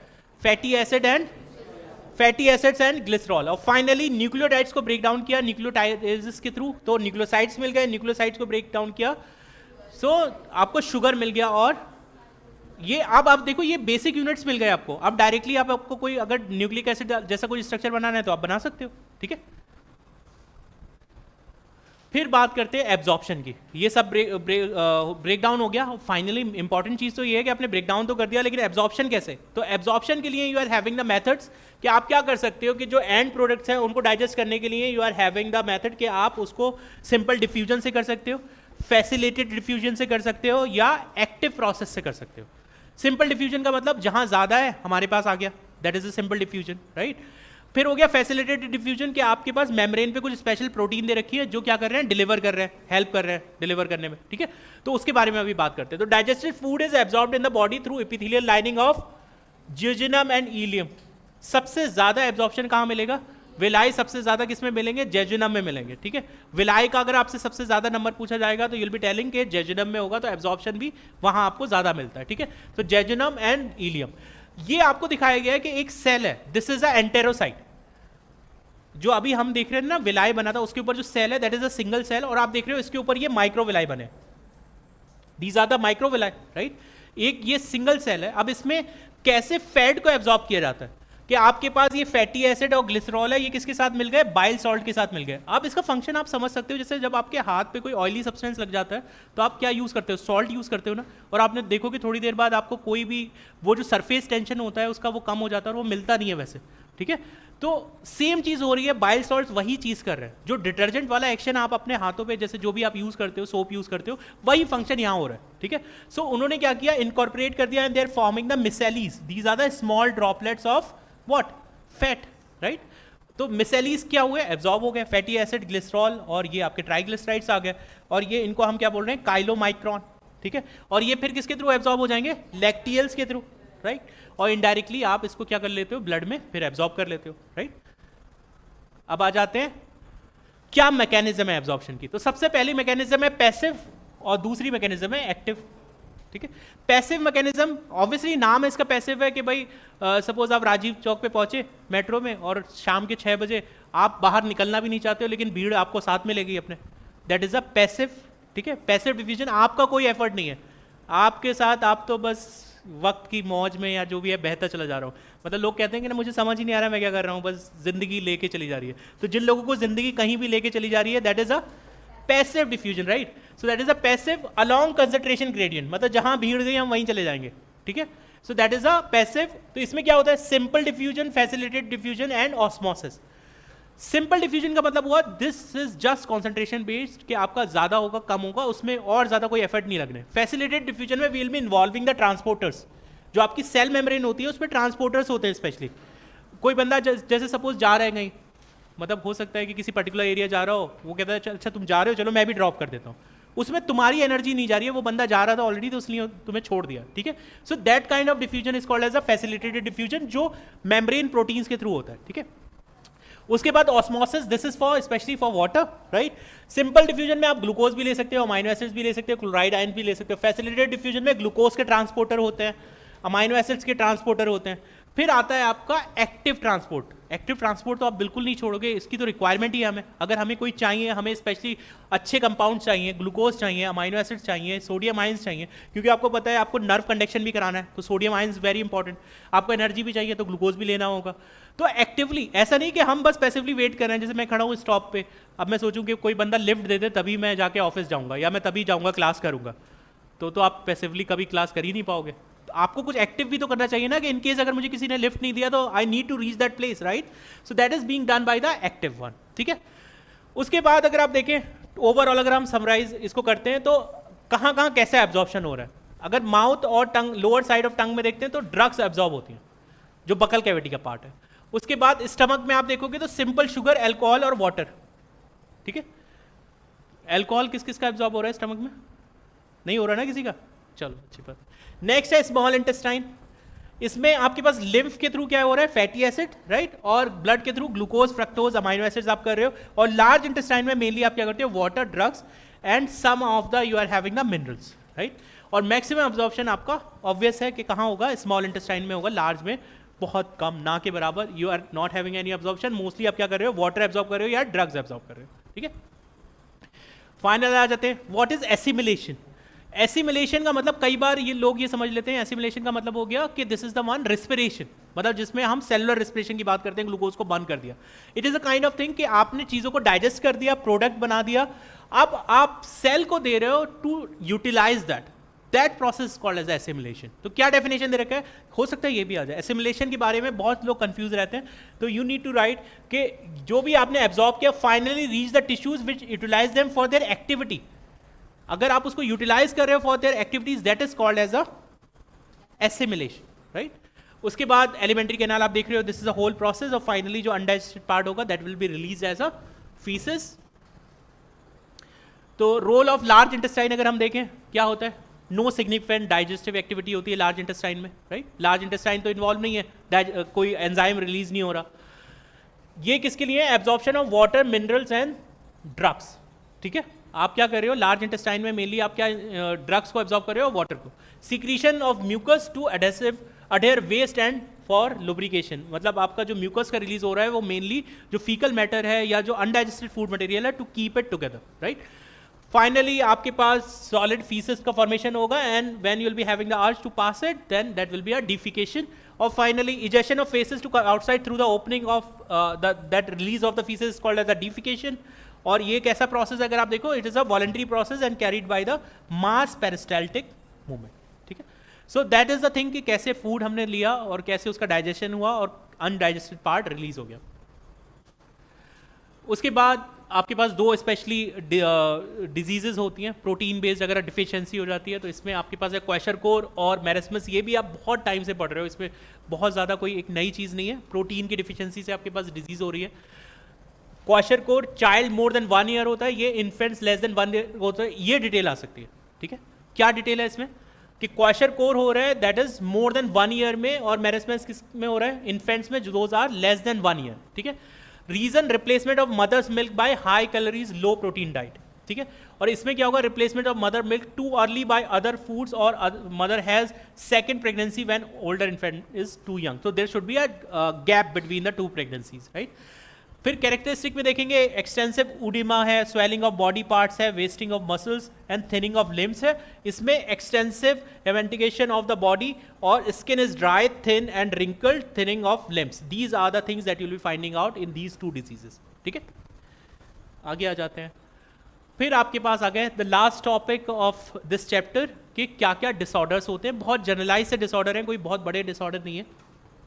इन्फ्लामेशन ऑफ इंटेस्टाइनल ट्रैक्ट हो सकता है, लेकिन हमारे पास उसके लिए भी we are having the Peyer patches, जिनका दो ज़्यादा लिम्फॉइड ऑर्गन आपके पास, जिनको माल्ट बोलते हैं, mucosa associated lymphoid organ, MALT, ठीक है। So MALT are there to fight against the infection, but most commonly due to bacterial and viral infection हो सकता है। कभी भी बाहर जाके आपने गोलगप्पे खा लिए, ठीक है, भैया जी ने पानी में हाथ डाल दिया अपना वैसे ही, ठीक है, तो हो सकता है इन्फेक्शन। जॉइंटिस हो सकता है, लिवर इन्फेक्ट होता है, स्किन और eyes turn yellow due to deposit of bile pigments, आप देख सकते हो, पीलिया बोलते हैं, ठीक है उसको।